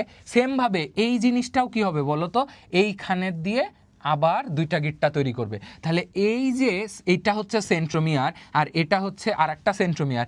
এটা আমি এই পুরাটাকে দুই ভাগে ভেঙে দেখাচ্ছি যে উপরের পার্ট কি হয় আর নিচের পার্ট। তাহলে এটা কি এরকম তৈরি হয়ে গেল না, এরকম তৈরি হয়ে গেল না? ঠিক আছে, এরকম তৈরি হয়েছে না? এখন তুমি যদি এই দুটার অর্ধেক করো, ধরো ফেরে ফেললা, মাঝখান থেকে কি করলা বলো তো, মাঝখান থেকে ধরো ফেরে ফেললা, এইখান থেকে দুব দুব দুব দুব দুব দুব দুব দুব টান দিলা, তাহলে কি হয়, এইটা আবার এরকম হয়ে যায় না, আবার কি এরকম হয়ে যায় না? ঠিক এক্স্যাক্টলি ওইটার কথাই এখানে বলা হচ্ছে যে সেন্ট্রোমিয়ার দুটি আলাদা হয়ে গেল। ভিডিওটা তুমি যদি আবার ব্যাক করে চালাও, অ্যানিমেশনটা যেখানে ছিল ওইখানে গেলে তুমি দেখতে পারবা যে এক্স্যাক্টলি এই জিনিসটাই ঘটেছে ওইখানে। ঠিক আছে, তাহলে এখন দেখো ক্রোমোজোম সেন্ট্রোমিয়ার দুভাগে বিভক্ত হয়। তাহলে এটা বোঝা গেল, ক্রোমাটিড দুটি আলাদা হয়ে পড়ে, ওই যে ওইটা ক্রোমাটিড দুটি আলাদা হয়ে পড়লো। প্রতিটি ক্রোমোজোমকে অপত্য ক্রোমোজোম বলে, কারণ কি ওটা মাতৃকোষের মতোই তো বিভাজিত হয়ে আলাদা হয়ে গেছে জাস্ট, তো এই কারণে অপত্য ক্রোমোজোম বলে। সেখানে সেন্ট্রোমিয়ার থাকে একটি করে, ওই যে মাঝখান থেকে গিটটা যদি খুলে নাও সেটা তো আলাদাই হলো, গিট দিলে ওই গিটটাকে বলে সেন্ট্রোমিয়ার, এখন আলাদা করে নাও, সিম্পল। তাহলে এটা গেল। বিষুবীয় অঞ্চল থেকে ক্রোমোজোমগুলো বিপরীত মেরুর দিকে, মানে ধরো এটা ছিল দুই ভাই, এই দুই ভাইয়ের এখন ঝগড়া হয়েছে, ঝগড়া হইলে দেখা দেখি বন্ধ, এ যাবে উত্তরে, এ যাবে দক্ষিণে, এরকম যখন আলাদা হয়ে গেছে দুইটা দুই দিকে হাঁটা শুরু করছে, এবং তখন কি হয়, এদের বিভিন্ন ধরনের আকৃতি তৈরি হয়, V L J I, V L J I, V L J I. V K বলে মেটাসেন্ট্রিক, ভি কে বলে মেটাসেন্ট্রিক, ভি কে বলে মেটাসেন্ট্রিক, এল কে বলে সাবমেটাসেন্ট্রিক, এল কে বলে সাবমেটাসেন্ট্রিক। এভাবে মনে রাখো, ভি কে বলে মেটাসেন্ট্রিক, এল কে বলে সাবমেটাসেন্ট্রিক, জে কে কি বলা হবে, মেটাসেন্ট্রিক, সাবমেটাসেন্ট্রিক, অ্যাক্রোসেন্ট্রিক আর টেলোসেন্ট্রিক। এই যে V L J I, V K বলে মেটাসেন্ট্রিক, এল কে বলে সাবমেটাসেন্ট্রিক, জে কে বলে অ্যাক্রোসেন্ট্রিক, আই কে বলে টেলোসেন্ট্রিক। ঠিক আছে, বোঝা গেল? এভাবে মনে রাখবা, ভি কে বলে মেটাসেন্ট্রিক, এল কে বলে সাবমেটাসেন্ট্রিক, জে কে বলে অ্যাক্রোসেন্ট্রিক, আই কে বলে টেলোসেন্ট্রিক। ঠিক আছে, এই যে এইগুলা তৈরি হয়, বিপরীত দিকে হাঁটা দিল, অর্ধেক যায় মেরুর একদিকে, বাকিটা যায় অপর মেরুর দিকে গেল।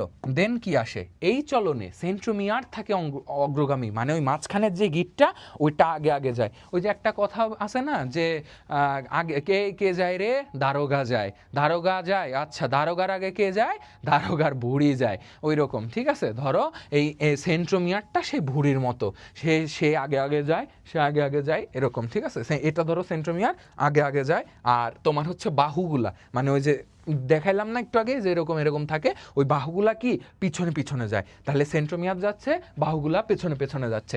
ঠিক আছে, তাহলে সেন্ট্রোমিয়ার থাকে অগ্রগামী, বাহুদ্বয় থাকে মানে অনুগামী, মানে পেছনের দিকে। এখন এইগুলাকে যে ভিএলজেআই বলা হয়, এটা অলরেডি বলে দিয়েছি। এখন এই ধাপের শেষে যেটা হয়, এই ধাপের শেষে কি হয়, এই ধাপের শেষে সেন্ট্রোমিয়ারগুলা এই স্পিন্ডল যন্ত্রের মেরুর কাছাকাছি অবস্থান করে। দেখছো এটা যে এটা চলে আসছে এদিকে, এদিকে চলে আসছে না, এইটাও এদিকে চলে আসছে, এটাও এদিকে চলে আসছে, আবার এটা এদিকে, এটা এদিকে, এটা এদিকে, এটা এদিকে, তাই না, চলে আসছে। এটা তার মানে চলে যাচ্ছে, মেরুর দিকে চলে যাচ্ছে, ঠিক আছে।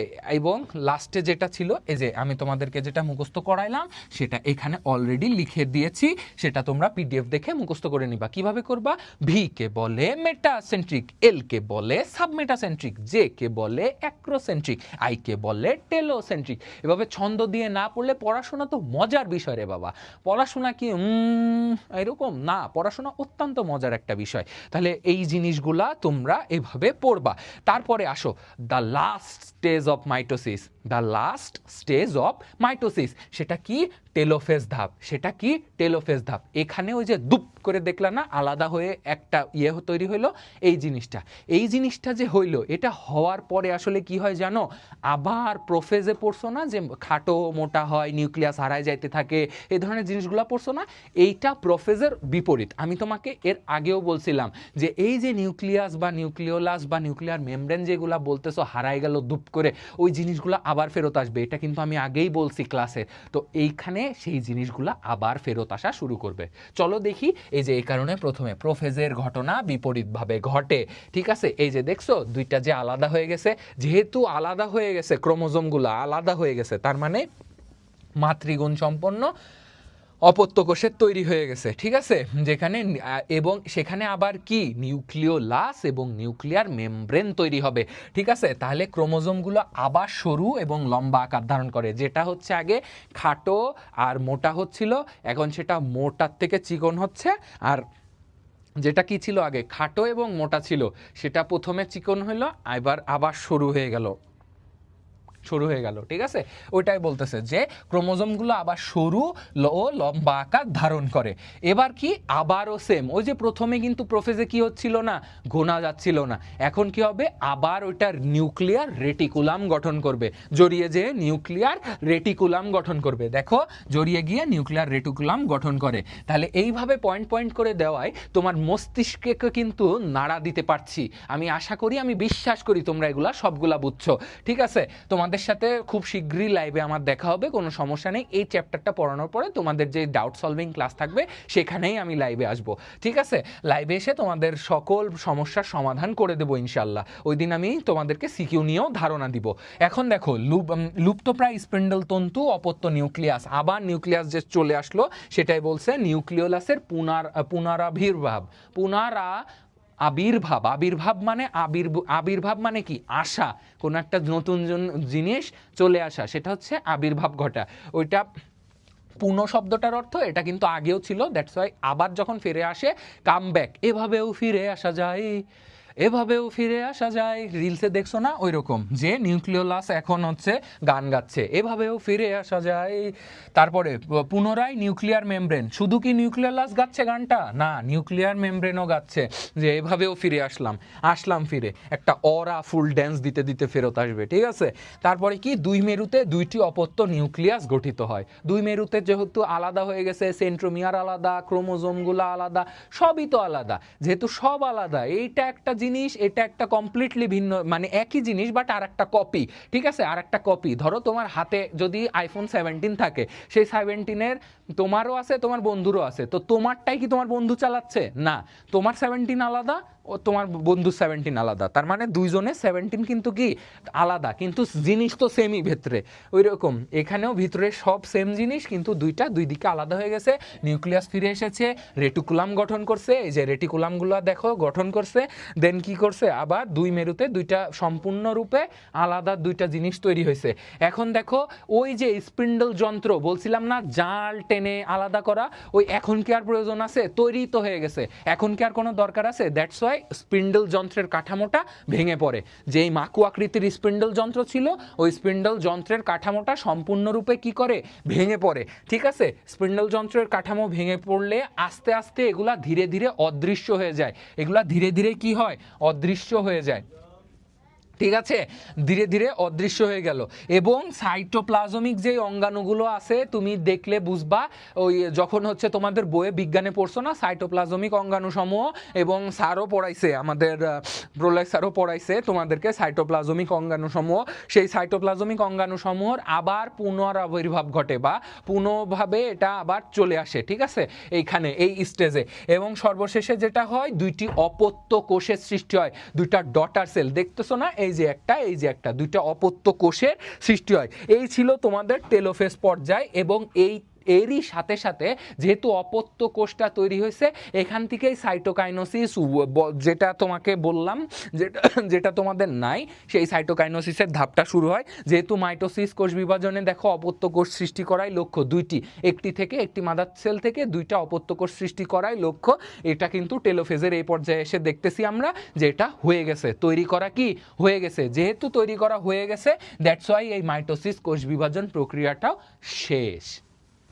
এই মাইটোসিস কোষ বিভাজন প্রক্রিয়াটা কি শেষ। এটা এই যে উদাহরণ মানে যেগুলা লাস্টেরগুলা বললাম, দেখতে পারো স্পিন্ডল যন্ত্রের কাঠামোটা ভেঙে পড়বে, তন্তুগুলা ধীরে ধীরে অদৃশ্য, ওই যেই তন্তু ছিল ক্রোমোজোমাল তন্তু বা আকর্ষণ তন্তু, সেই তন্তুগুলা ধীরে ধীরে অদৃশ্য হয়ে যাবে। দেন বিষুবীয় অঞ্চলে এন্টোপ্লাজমিক জালিকার ক্ষুদ্রতম অংশগুলা জমা হয়, যেটাকে কোষ প্লেট গঠন করে। অলরেডি তোমরা পড়ছো এগুলা। দেন হচ্ছে ওইটাই আবার ফেরত আসবে, ঠিক আছে।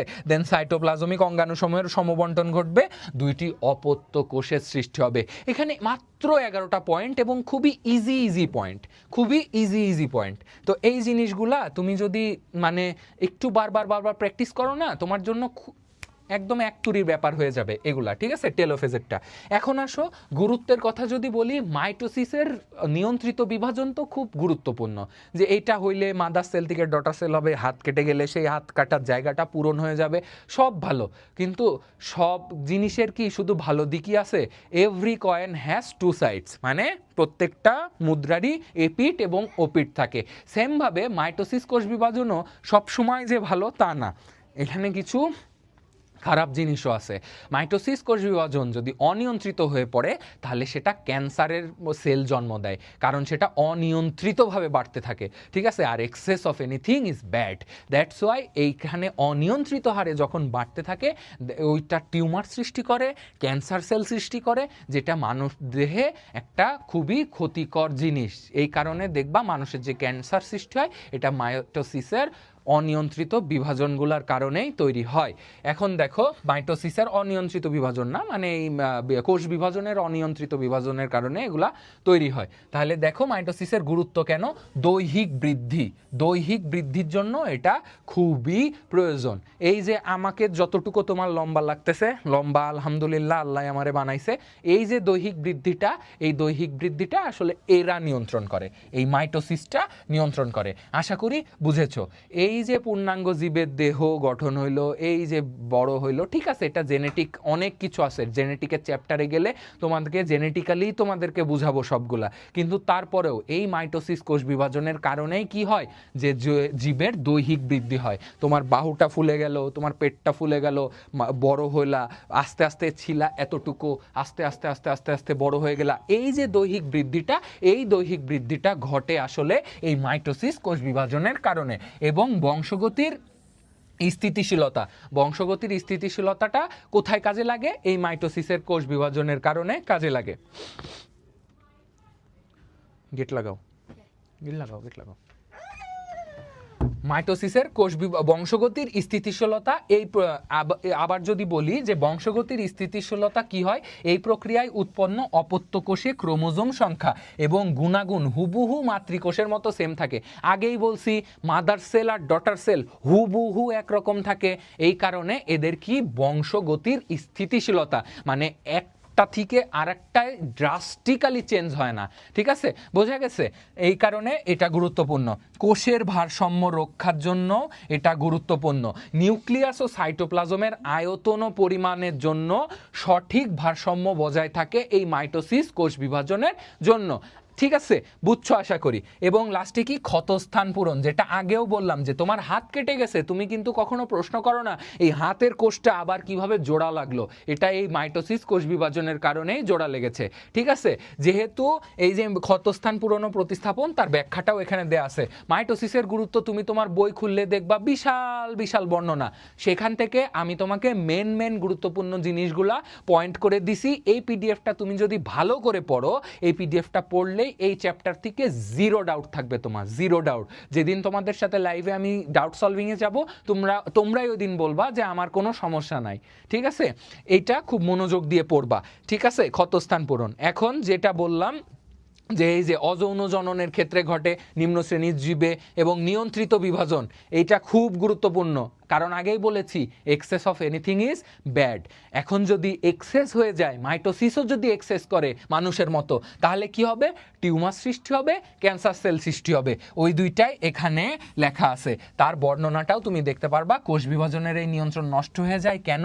কোনো কারণে যদি এইটা যে কোনো কারণে এই কোষ বিভাজনের নিয়ন্ত্রণটা নষ্ট হয়ে যেতে পারে।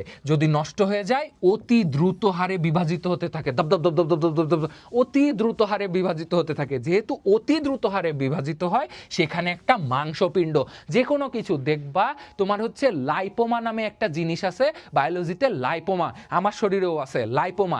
এই জিনিসটা ক্ষতিকর না ততক্ষণই যতক্ষণ না এই জিনিসটা তোমার অন্য কোনো রোগের দিকে ট্রান্সফার করে নিয়ে যাচ্ছে। যদি অন্য কোনো রোগের দিকে ট্রান্সফার করে নিয়ে চলে যায়, তাহলে এইটাই কিন্তু টিউমার হিসেবে হয়ে যাবে এবং পরবর্তীতে it can be a cancerous, মানে ক্যান্সার সৃষ্টির জন্য অন্যতম কারণ হয়ে দাঁড়াইতে পারে। তাহলে একটা মাংসপিণ্ড, এরকম একটা একদম মাংসপিণ্ডর মতো তৈরি হবে এই অনিয়ন্ত্রিত বিভাজনের কারণে, যাকে টিউমার বলা হয়। তুমি নানান ধরনের টিউমারের নাম শুনছো, ব্রেন টিউমার, কারোর ব্রেন টিউমার হয়, কারোর কিডনিতে টিউমার হয়েছে, কারোর এই পেটের এক সাইডে হয়তো টিউমার হয়েছে। এই টিউমারগুলা হয়, এই মাংসপিণ্ডগুলা তোমরা আসলে দেখছো কিনা জানি না, বাট আমি দেখছি আমার একজন রিলেটিভের টিউমার অপারেশন করার পরে ওই টিউমারটা আমি দেখছিলাম যে হাউ ইট লুকস। ওইটা হচ্ছে এইরকম, ঠিক এই মাংসপিণ্ডের মতো একদম। ধরো যদি বলি যে একটা গরুর মাংস কাটতেছো, গরুর মাংস কাটার পরে এত বড় একটা জিনিস যদি তুমি ওখানে রেখে দাও, ওই যে পিণ্ডটা হয় না, এই মাংসপিণ্ডটাও এক্স্যাক্ট ঠিক ওই রকমই হয়। ঠিক আছে, তাহলে টিউমার সৃষ্টি গেল।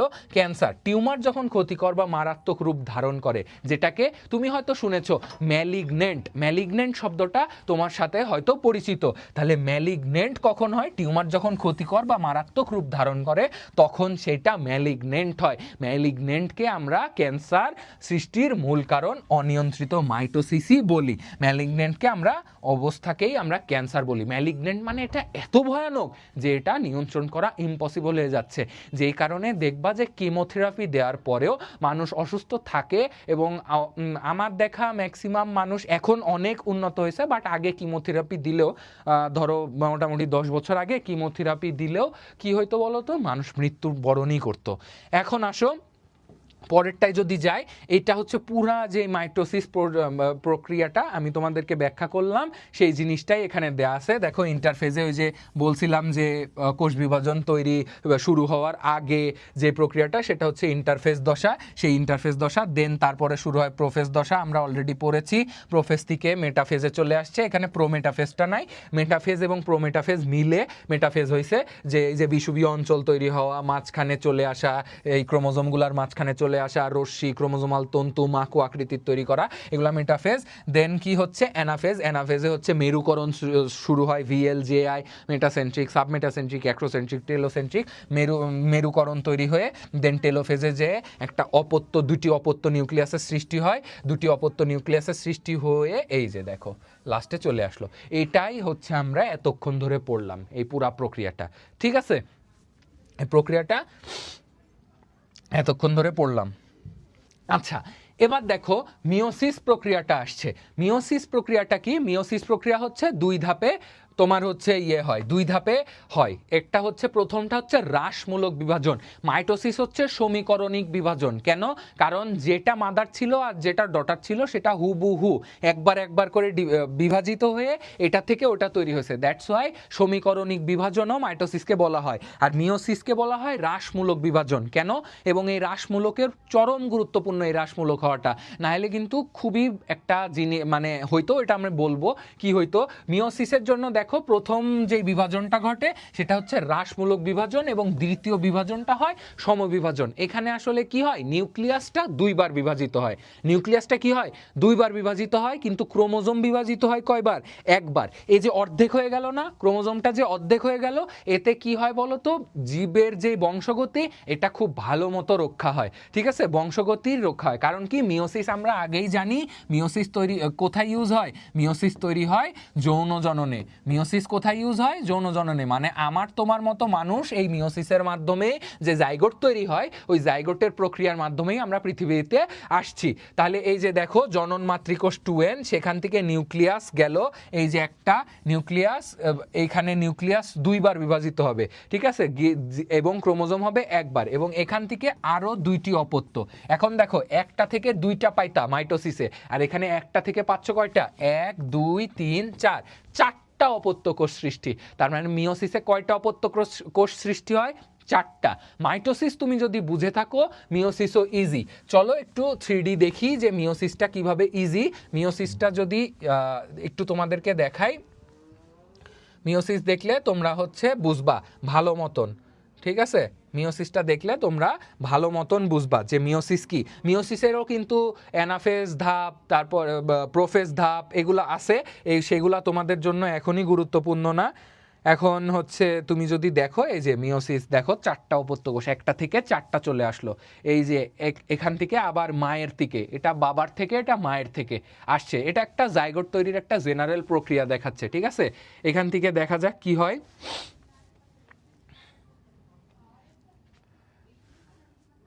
এই যে গেল, এবার কি হচ্ছে, এই যে দেখো হ্যাপ্লয়েড তৈরি হবে এখান থেকে। এই যে হ্যাপ্লয়েড তৈরি হইলো, ফার্টিলাইজেশন বা নিষেক, ফার্টিলাইজেশন বা নিষেক। আচ্ছা, ফার্টিলাইজেশন হইলো, দেখো এইখান থেকে আসছে হ্যাপ্লয়েড স্পার্ম সেল মানে শুক্রাণু, আর এটা হ্যাপ্লয়েড এক্সেল বা ডিম্বাণু। এই যে এখান থেকে আসলো, এসে জাইগোট, ডিপ্লয়েড জাইগোট, যেখান থেকে একটা বাচ্চা জন্ম নিল। ঠিক আছে, এইটাই হচ্ছে মিওসিস কোষ বিভাজন। দেখছো, মিওসিস কোষ বিভাজন, মাদার ডিপ্লয়েড সেল ছিল, ফাদার ডিপ্লয়েড সেল ছিল, সেখান থেকে একটা হ্যাপ্লয়েড শুক্রাণু আসলো, ডিম্বাণু আসলো, তারা একসাথে মিলে শুক্রাণু ডিম্বাণুকে পছন্দ করে। এই কারণে সে কি করলো, নিষেক ঘটাইলো। নিষেক ঘটানোর পরে এখানে ডিপ্লয়েড জাইগোট তৈরি করলো, জাইগোট থেকে একটা মানে প্রাণের সঞ্চার হইলো, যেটাকে আমরা বলি কি, যেটাকে আমরা বলি অফস্প্রিং বা বাচ্চা। ঠিক আছে, এখন দেখো, এখন যদি আসি, মিওসিস কোষ বিভাজনটা আসলে বোঝা গেল যে একটা থেকে 4টা কিভাবে তৈরি হয়, একটা থেকে 4টা কিভাবে তৈরি হয় এটা আমরা বুঝলাম। এখন দেখো, প্রক্রিয়াটি যদি বলি, প্রথম প্রক্রিয়াকে বলা হয় মিওসিস 1, যেটাকে বলা হয় হ্রাসমূলক বিভাজন। এটা একটা খুবই গুরুত্বপূর্ণ অংশ। দেখো, এটাকে তুমি যদি দাগ দিয়ে রাখো, এটাকে তুমি দাগ দিবা, this is very much important for your অনুধাবন প্রশ্ন। প্রথম বিভাজনটাকে বলা হয় হ্রাসমূলক বিভাজন। ঠিক আছে, একে মিওসিস একেও বলা হয়। এই ধাপে কি হয়, এই ধাপে জনন মাতৃকোষ বিভাজিত হয়। জনন মাতৃকোষ বিভাজিত হয়ে 2টি অপত্য কোষ এন, অপত্য কোষ এন মানে হ্যাপ্লয়েড, অপত্য কোষ এন, ডিপ্লয়েড থেকে হ্যাপ্লয়েড হয়। 2n গুলা হচ্ছে ডিপ্লয়েড, n হচ্ছে হ্যাপ্লয়েড। তাহলে ডিপ্লয়েড থেকে হ্যাপ্লয়েড হয়। এখানে ক্রোমোজোম সংখ্যা হাফ হয়ে যায়, অর্ধেক হয়ে যায়, বাড়ি দাও অর্ধেক হয়ে যায়। কারণ কি বলছি বলো তো, নিউক্লিয়াস 2 বার বিভাজিত হয় আর ক্রোমোজোম হয় একবার। দ্যাটস ওয়াই নিউক্লিয়াস 2টা আছে, বাট ওখানে ক্রোমোজোম আছে কি, অর্ধেক। দ্যাটস ওয়াই কি, ক্রোমোজোম সংখ্যা অর্ধেক হয়ে যায় বলে একে হ্রাসমূলক বিভাজন বলে। ঠিক আছে, এখন যে কম হয়ে গেল, এটাকে তো ব্যালেন্স করতে হবে। তো তখন হচ্ছে দ্বিতীয় প্রক্রিয়া হচ্ছে সমবিভাজন প্রক্রিয়া। একে মিওসিস 2 বলা হয়, একে মিওসিস 2 বলা হয়। তার মানে মিওসিস আমরা বলতে কি বুঝলাম এতক্ষণ, একটা থেকে 4টা অপত্য কোষ তৈরি, কিন্তু তার মিওসিস 1-এ ঘটবে হচ্ছে হ্রাসমূলক বিভাজন। এখানে নিউক্লিয়াস 2বার বিভাজিত হবে কিন্তু ক্রোমোজোম হবে একবার, দ্যাটস ওয়াই এটা ক্রোমোজোম সংখ্যা কম হবে, যার জন্য একে হ্রাসমূলক বিভাজন বলা হবে। আর দ্বিতীয়টাকে বলা হবে সমবিভাজন, কারণ কি এই ধাপে প্রথম বিভাজনে উৎপন্ন দুটি কোষ, এই যে প্রথম বিভাজনে উৎপন্ন দুটি কোষ, এই যে প্রথম বিভাজনে উৎপন্ন দুটি কোষ থেকে আরো দুটি করে মোট 4টি অপত্য কোষের সৃষ্টি হবে। দ্যাটস ওয়াই যে এই 4টি যেটা দেখতেছো এই 4টি আবার ওই মাইটোসিসের মতো সমান গুণ সম্পন্ন হবে, ঠিক আছে? মানে এই লাস্টের 4টি নিজেদের মধ্যে সমান গুণ সম্পন্ন হবে। তাহলে এই ধাপে প্রথম বিভাজনে উৎপন্ন দুটি কোষ থাকে, মোট 4টি অপত্য কোষ তৈরি হয়। এই বিভাজনটি মাইটোসিসের মতো, অর্থাৎ এখানে ক্রোমোজোমের সংখ্যা সমান থাকে। তার মানে প্রথম যেই ধাপটা দেখলা, এই যে এই ধাপটা যদি বলি, এই ধাপটাই কি হইল বলতো? এই ধাপটাই হচ্ছে নিউক্লিয়াস 2বার বিভাজিত হয়েছে। নিউক্লিয়াস এটা হচ্ছে মিওসিস 1 প্রক্রিয়া, যেখানে নিউক্লিয়াস হয় 2বার বিভাজিত। আর কি নিউক্লিয়াস হয় 2বার বিভাজিত, আর তোমার হচ্ছে নিউক্লিয়াস 2বার বিভাজিত হওয়ার পরে আর একটা হয় কি, এটা 2বার বিভাজিত হইলো, আর নিউক্লিয়াসের সাথে সাথে ক্রোমোজোম বিভাজিত হয় একবার।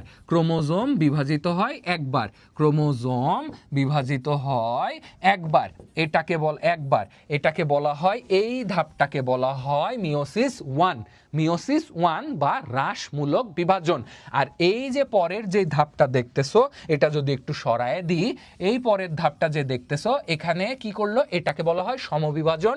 কারণ এখানে 2টা থেকে, এইটাকে বলা হয় সমবিভাজন প্রক্রিয়া। এখানে 2টা থেকে 4টা হচ্ছে, 2টি থেকে 4টি হচ্ছে, 2টি থেকে 4টি। পূর্বের ধাপের 2টি থেকে দেখো তো, এই যে 2টি, এইখান থেকে 1 2, এখান থেকে 1 2, তার মানে এখান থেকে 2টি, এখান থেকে 2টি, এটা হচ্ছে সমবিভাজন প্রক্রিয়া। এটা কি প্রক্রিয়া? সমবিভাজন প্রক্রিয়া। দ্যাটস ওয়াই এটা কি হচ্ছে, এটা পুরাটাই মাইটোসিসের মতো। এর পরের এই ধাপটা পুরাটা মাইটোসিসের মতো। আর আগেরটা হচ্ছে মিওসিস 1, এটাকে বলা হয় হ্রাসমূলক, পরেরটা হচ্ছে সমবিভাজন। আশা করি বুঝছো। এখন আসো, এখানে প্রধান বৈশিষ্ট্যগুলা কি? অপত্য কোষের সংখ্যা থাকে একটি মাতৃকোষ থেকে 4টি অপত্য কোষ সৃষ্টি হয়, যেটা আগেই বললাম যে 4টি কিভাবে, এই যে 1 2 3 4 মাতৃকোষ হচ্ছে এইটা। মাতৃকোষ থেকে 2বারে মিওসিস 1 মিওসিস 2 হওয়ার পরে 4টা তৈরি হয়, ঠিক আছে? এবার আসো, দেন হচ্ছে কি ক্রোমোজোমের সংখ্যা। অপত্য কোষে ক্রোমোজোমের সংখ্যা মাতৃকোষের ক্রোমোজোম সংখ্যার অর্ধেক হয়। তার মানে কি, মাতৃকোষের ক্রোমোজোম সংখ্যার অর্ধেক হওয়ার মানে অর্থ কি? কারণ কি, ক্রোমোজোম কিন্তু বিভাজিত হচ্ছে মাত্র একবার। ক্রোমোজোম বিভাজিত হচ্ছে কয়বার? একবার। দ্যাটস ওয়াই এখানে বিপুলভাবে প্রজাতির ভেতরে মানে বৈশিষ্ট্য আলাদা হয় না। মানে তোমার বাবা মায়ের সাথে তোমার যে বৈশিষ্ট্য, এটা যদি ধরো এই মিওসিসটা যদি না থাকতো, বা এরকম প্রত্যেক ধাপেই এরকম ডাবল হইতে থাকতো, তাহলে কি সমস্যাটা হইতো বলো তো? 2টা থেকে ক্রোমোজোম সংখ্যা 4টি, 4টি থেকে 8টি, 8টি থেকে 16টি, মানে এক জেনারেশন থেকে, মানে তোমার দাদার থেকে তোমার বাবার ব্যাপক পার্থক্য থাকতো। আবার তোমার বাবার থেকে তোমার আরও বিশাল ব্যাপক পার্থক্য থাকতো। যেহেতু বিশাল ব্যাপক পার্থক্য হয়ে যেত, তখন কিন্তু আমরা বংশগতির ধারাটা অব্যাহত রাখতে পারতাম না। দ্যাটস ওয়াই এই জিনিসটা আল্লাহ প্রকৃতিতেই কি করছে, আবার ব্যালেন্স করে দিছে, যে মিওসিস যে হ্রাসমূলক বিভাজনটা ঘটে, এই বিভাজনটা ঘটার ফলে যেটা হয় তোমার হচ্ছে এই ক্রোমোজোম সংখ্যাটা সেম থাকে। কারণ ক্রোমোজোমকে আমরা কি বলেছি?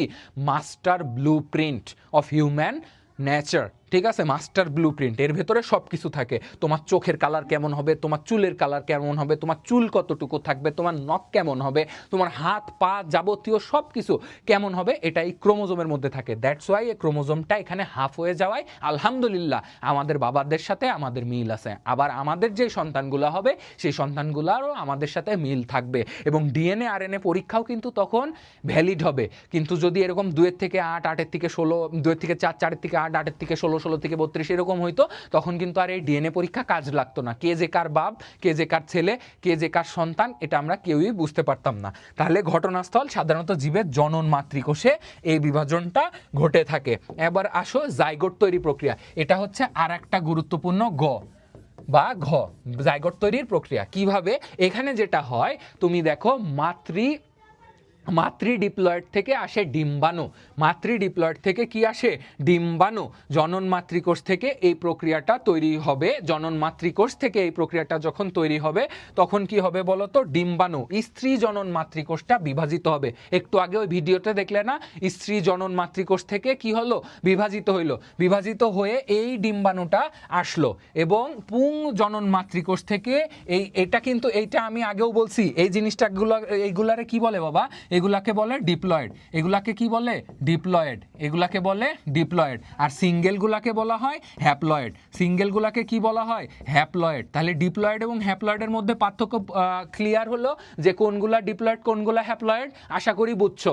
তাহলে মিওসিস কোষ বিভাজনের ক্ষেত্রে দেখো পুং জনন মাতৃকোষ থেকে আসতেছে যেটা বিভাজিত হয়ে হ্যাপ্লয়েড শুক্রাণু, হ্যাপ্লয়েড শুক্রাণু, এবং মাতৃজনন কোষ থেকে আসতেছে যেটা বিভাজিত হয়ে ডিম্বাণু। তাহলে ডিম্বাণু এবং শুক্রাণু চলে আসলো। এখন এই ডিম্বাণু এবং শুক্রাণু দুজন দুজনকে পছন্দ করে, যেহেতু পছন্দ করে তারা বিবাহ বন্ধনে আবদ্ধ হইল। তো বিবাহ বন্ধনে আবদ্ধ হইলে তাহলে কি হইল? তারা জাইগোট গঠন করলো, তারা একসাথে নিষেক হইল বা ফার্টিলাইজেশন বা নিষেক ঘটলো। যেহেতু নিষেক ঘটলো দেন এই যে জাইগোট যেটা, এটা আবার ডিপ্লয়েড, এটা আবার diploid. Haploid plus haploid diploid হয়ে গেছে, আবার ডিপ্লয়েড। এই ডিপ্লয়েডটাই আমি তুমি পৃথিবীর সকল মানুষ, যেটা বিভাজিত হতে হতে আজকে আমরা এত বড়। দ্যাটস ওয়াই তুমি যখন মাতৃগর্ভ থেকে বের হও তুমি তখনই এত সুন্দর করে কথা বলতে পারো না, এত সুন্দর করে কোনো কিছু করতে পারো না, কারণ তখনও তুমি কি থাকো? অনেক কিছুর বিভাজন ক্ষমতার বাইরে থাকো। এবং ওভার দ্য ইয়ার্স তোমার এই বিভাজনগুলো হইতে হইতে হইতে হইতে তোমার জ্ঞান বুদ্ধি আসে, তুমি একটা পূর্ণ মানুষে পরিণত হও। তাহলে সব কিছু শুরু হয়েছিল কই থেকে? এই যে জাইগোট সৃষ্টি থেকে। তুমি আমি সবাই এই জাইগোট যেদিন গঠন করতে পারছিলাম ওই দিনই আমরা পৃথিবীতে আসার জন্য এলিজেবল হয়েছি। ঠিক আছে, এই জাইগোটটা গঠন হইলো, ডিপ্লয়েড হয়ে গেল। এই চিত্রটি মিওসিস কোষ বিভাজনের মাধ্যমে জাইগোট সৃষ্টির প্রক্রিয়া। এখন এই প্রক্রিয়াটা আমি যেভাবে মুখে বললাম খুব ইজিলি এভাবে লিখে দিতে পারবা।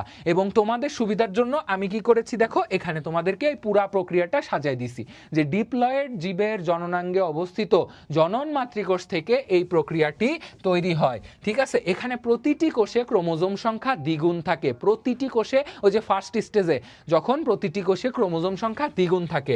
মিওসিস কোষ বিভাজনের ক্ষেত্রে কি হয়? ছবিটাই দেখছো না, জনন ডিপ্লয়েড থাকে, ডিপ্লয়েড ওই 2n এর কথা বলতেছে এখানে। ঠিক আছে, ডিপ্লয়েড 2n। ওই অ্যানিমেশনটা আবার দেখো, একটু রিওয়াইন্ড করে নিয়ে যে অ্যানিমেশনটা লাগে আবার দেখো মিওসিসের। তখন কি হয় দেখো, জনন মাতৃকোষ থেকে এই প্রক্রিয়াটি শুরু হয় যখন ক্রোমোজোম সংখ্যা ডাবল থাকে। এখন ধরো যদি ওই ডাবলটাই থাকতো, যে মায়ের কাছ থেকে ওই ডাবলটাই আসছে, আবার পিতার বাবার কাছ থেকেও কি ওই ডাবলটাই আসছে, তার মানে 2n আর 2n যদি আসতো তাহলে বুঝতেছো নিচে এসে 4n হয়ে যেত, মানে যেই নতুন অফস্প্রিং বা জাইগোটটা ওইটা 4n হয়ে যেত। তো 4n যদি হয় মানে টেট্রাপ্লয়েড, হ্যাপ্লয়েড ট্রিপ্লয়েড না, টেট্রাপ্লয়েড হয়ে যেত। তাহলে টেট্রাপ্লয়েড 2-এর থেকে 4, মানে হিউজ ডিফারেন্স। আবার দেখো ওই টেট্রাপ্লয়েড আর টেট্রাপ্লয়েড মিলে যদি কি হইতো, অক্টাপ্লয়েড গঠন করে ফেলতো, মানে 8টা নতুন, তাহলে 8, তাহলে 2 4, মানে একটা বাচ্চার তার দাদার থেকে তার ভেতরে কোনো মিলই থাকতো না। ঠিক আছে, আমরা কিন্তু কি বলি, এই যে আমার ধরো বলবো কি বলে, তোমার বলে না একটা বাচ্চা হলে যে নানার মতন হয়েছে বা দাদার মতন হয়েছে বা নানির মতন হয়েছে বা দাদির মতন হয়েছে, এই কথাটা বলতে পারে কারণ ক্রোমোজোম সংখ্যা অর্ধেক থাকে। এই 2n থেকে যদি এনে না আসতো, এই যে এই 2n থেকে যদি এনে না আসতো, এই 2n যদি মিলে যাইতো, মিলে গেলে এই জায়গায় আসতো 4n। ওই 4n তোমার জীবনটা একেবারে ঝালাপালা করে দিত, তোমার আব্বার সাথে তোমার কোনো কিছুই মিলতো না। ঠিক আছে, দ্যাটস ওয়াই এই বিভাজনটা গুরুত্বপূর্ণ। ওইটাই এখানে বলতেছে যে 2n অবস্থিত জনন মাতৃকোষ থেকে এই প্রক্রিয়া শুরু হয়। এখানে প্রতিটি কোষে ক্রোমোজোম সংখ্যা দ্বিগুণ থাকে। মিওসিস জনন মাতৃকোষে মিওসিস বিভাজন ঘটে। ঠিক আছে, এই বিভাজনের বৈশিষ্ট্য হলো এতে ক্রোমোজোম সংখ্যা মাতৃকোষের তুলনায় অর্ধেক হয়, যেটা আমি অনেকবার অলরেডি বলে ফেলছি কিভাবে অর্ধেক হইল। ডিম্বাণু থেকে স্ত্রী জনন কোষ মাতৃকোষ থেকে বিভাজিত হয়ে হ্যাপ্লয়েড এন ডিম্বাণু তৈরি করে। দেখছো, আমি আগেও বললাম এখনো বলতেছি, যদি ডিপ্লয়েড মিলতো তোমার দাদার সাথে তোমার কোনো মিলই থাকতো না, ইভেন তোমার আব্বার সাথেও থাকতো না। ঠিক আছে, তাহলে বুঝতেছো, তাহলে 8n তুমি একটা চিন্তা করো, 2n এটার থেকে পরে জন্ম নিল, এখানে 2n মিলে জন্ম নিল ধরো 4n। এখন এই 4n এর সাথে আর একটা 4n যুক্ত হইলো, তাহলে এখানে আসলো 8n। তাহলে এই যে 8n আর তার এই যে দাদা, তাহলে তার দাদা কই আর সে কই? সে হচ্ছে 2n এ, মানে সে হচ্ছে 8n এ, তার দাদা হচ্ছে 2n এ। তার মানে কোনো জিনিসই মানে মিলতো না, ঠিক আছে? হয়তো দাদার মাথায় টাক, ওই লোকের মাথায় মানে এত চুল যে অ্যামাজনের জঙ্গল, এই রকম, ঠিক আছে? এই রকম অবস্থা হইতো। তো নর্মালি কি হয় যে যারা টাক তাদের বংশ পরম্পরায় এই জিনিসটা আসে। আবার ধরো যাদের অনেক কিছু মানে বংশ পরম্পরায় অনেক রোগও আসে, যে এই রোগটা ওর দাদার ছিল, ওর বাপেরও ছিল, ওরও আসে। যেমন ডায়াবেটিস জিনিসটা কি, তোমার ডায়াবেটিক জিনিসটা তোমার আব্বার আছে, তোমার ভিতর আসার চান্স আছে। তোমার দাদার যদি থাকে তাহলে তোমার মধ্যে হয়তো চলেই আসছে। তুমি যদি কন্ট্রোল না করো তাহলে অবভিয়াসলি তুমি কোনো না কোনো দিনে শিকার হবা। তো ওই জিনিসটাই আর কি।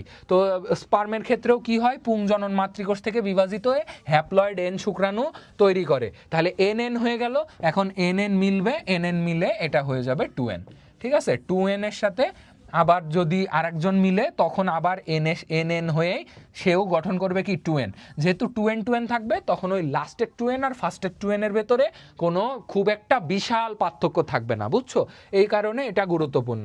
তো নিষেক হবে, এন আসলো, হ্যাপ্লয়েড শুক্রাণু আসলো, হ্যাপ্লয়েড ডিম্বাণু আসলো, জাইগোট নিষেক হইলে ডিপ্লয়েড জাইগোট গঠন করলো। তাহলে আশা করি বুঝছো।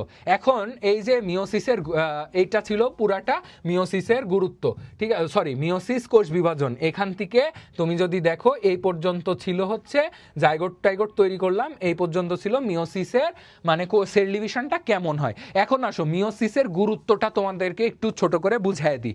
ছোট করে না, এইটুকুই আছে বইয়ে।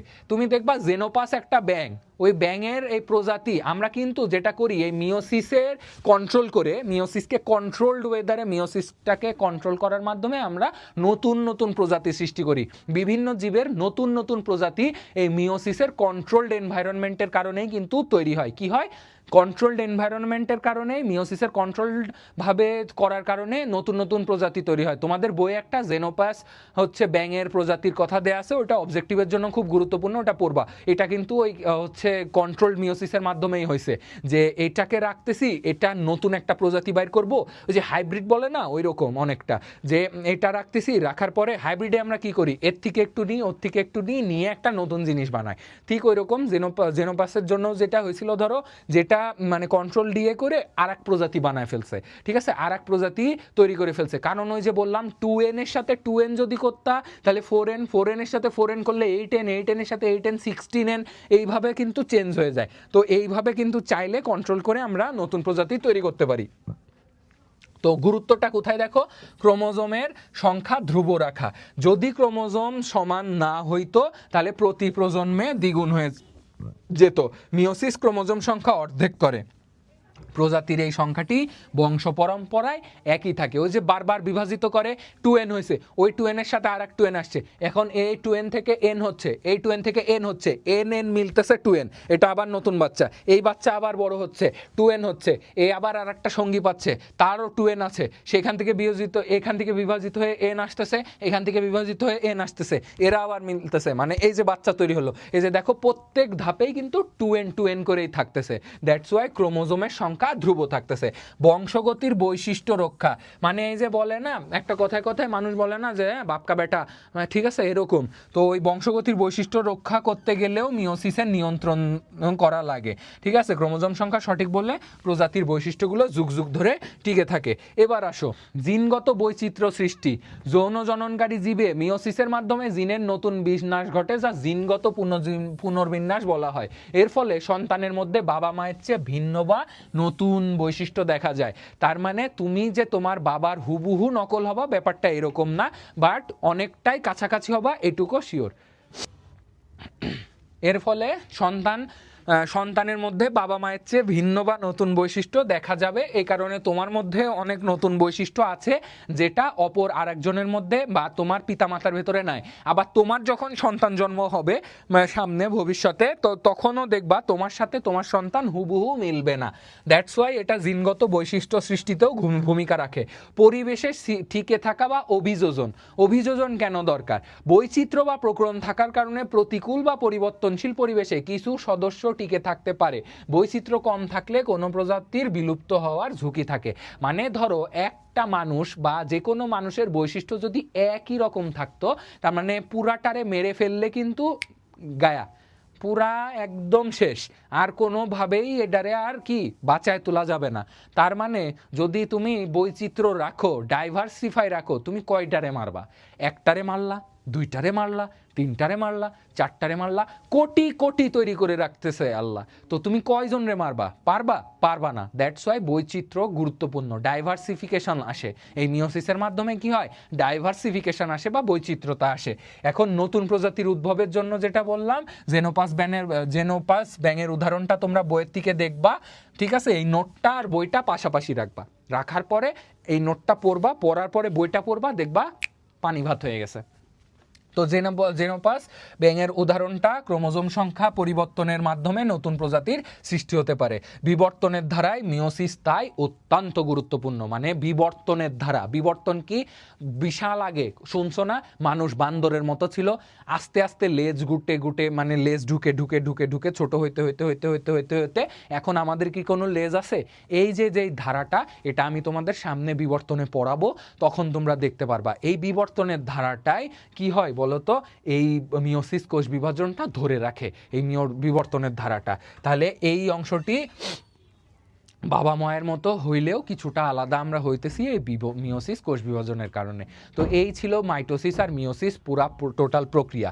এখন যদি তোমাদেরকে দেখাই, এই চিত্রটা আমি তোমাদেরকে দিয়ে দিছি যাতে তোমরা বোঝো। পাশাপাশি দেখো তো, মাইটোসিস কোষ বিভাজন ছিল এটা, 2n ছিল, এই 2nটাই বিভাজিত হইতো, নিউক্লিয়াস একবার, সাইটোপ্লাজম একবার, সব কিছু একবার হয়ে এই যে অপত্য দুইটা টেলোফেজে এই জিনিসটা তৈরি হইতো, তাই না? এটা দুটো অপত্য কোষ। এখন মিওসিসের ক্ষেত্রে কি হয়? মিওসিসে প্রথমে 2n আসে, সেই 2n এর সময় কি হয় তোমার হচ্ছে নিউক্লিয়াস দুইবার বিভাজিত হয়, আর ক্রোমোজোম কয়বার বিভাজিত হয়? একবার। দ্যাটস ওয়াই মিওসিস 1 যখন ঘটে, তখন এই যে মিওসিসে এই 1 প্রক্রিয়াটা ঘটলো, ঘটার পরে এইটার আবার বিভাজনের কারণে একটা হ্যাপ্লয়েড তৈরি করে, দুইটা হ্যাপ্লয়েড তৈরি করে, শুক্রাণু ডিম্বাণু। সেই শুক্রাণু ডিম্বাণু থেকে আবার কি হয়, মিওসিস 2 এর মাধ্যমে পরবর্তীতে আবার দুইটি করে প্রত্যেকটার থেকে, মিওসিস 1 এর পরে এটা হচ্ছে হ্রাসমূলক বিভাজন। এই যে সেই হ্রাসমূলক বিভাজন, এখানে হ্রাসমূলক বিভাজন, ঠিক আছে? আর এই পরেরটা হচ্ছে সমীকরণিক, এই জিনিসটা হচ্ছে সমীকরণিক, মানে সমবিভাজন আর কি, সমবিভাজন, ঠিক আছে? আর এই পাশের পুরাটা হচ্ছে সমীকরণিক, এই পাশের পুরাটা কি সমীকরণিক, ঠিক আছে? আশা করি বুঝছো।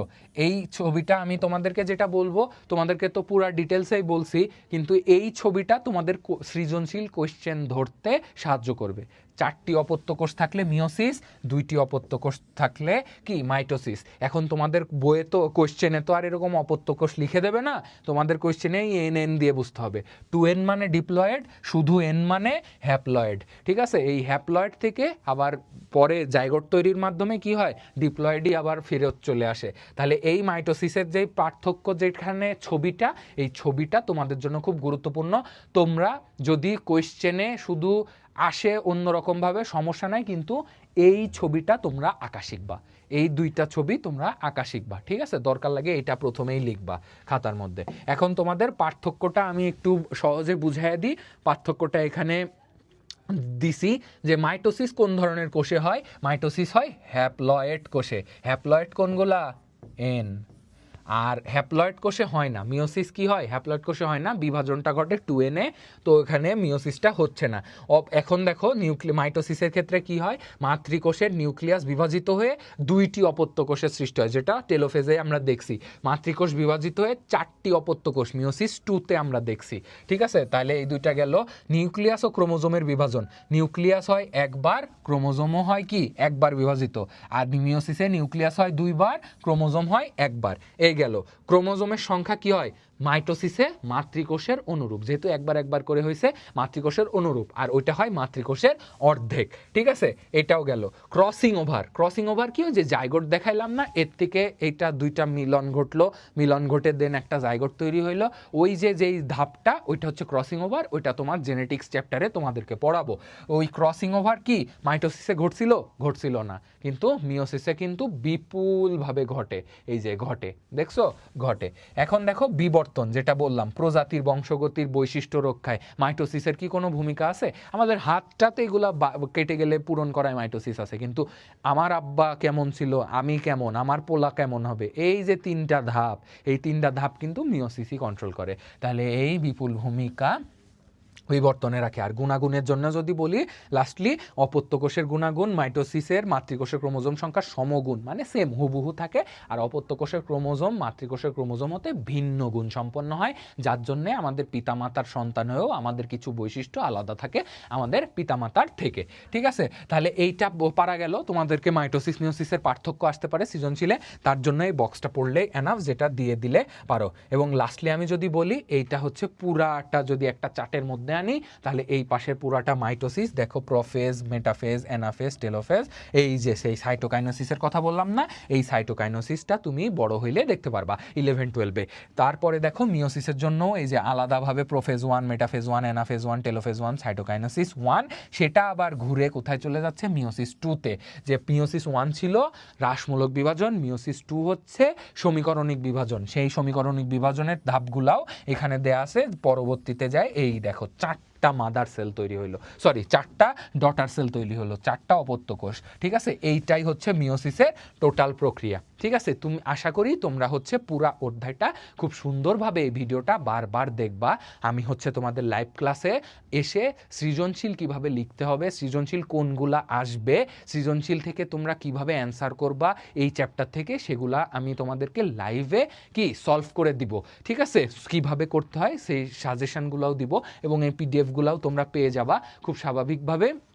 এখন তুমি এই ভিডিওটা বারবার দেখো, বারবার দেখে এই চ্যাপ্টারটা ধাতস্থ করে ফেলো এবং আত্মস্থ করে ফেলো, এবং আশা করব তোমাদের এই ক্লাসটি ভালো লেগেছে, এবং তোমরা এই জিনিসটা, এটা খুবই মজার জিনিস, এই জিনিসটা তোমরা যদি বুঝো তাহলে বেস্ট অফ লাক, তোমরা একটা অলরেডি হচ্ছে কমন পেয়ে গেছো। তাহলে এই তো আজকের ক্লাসটা এই পর্যন্তই ছিল। সবাই ভালো থাকো, সুস্থ থাকো, সবার সার্বিক মঙ্গল কামনা করি। আজকে ক্লাসটা এই পর্যন্তই। আসসালামু আলাইকুম।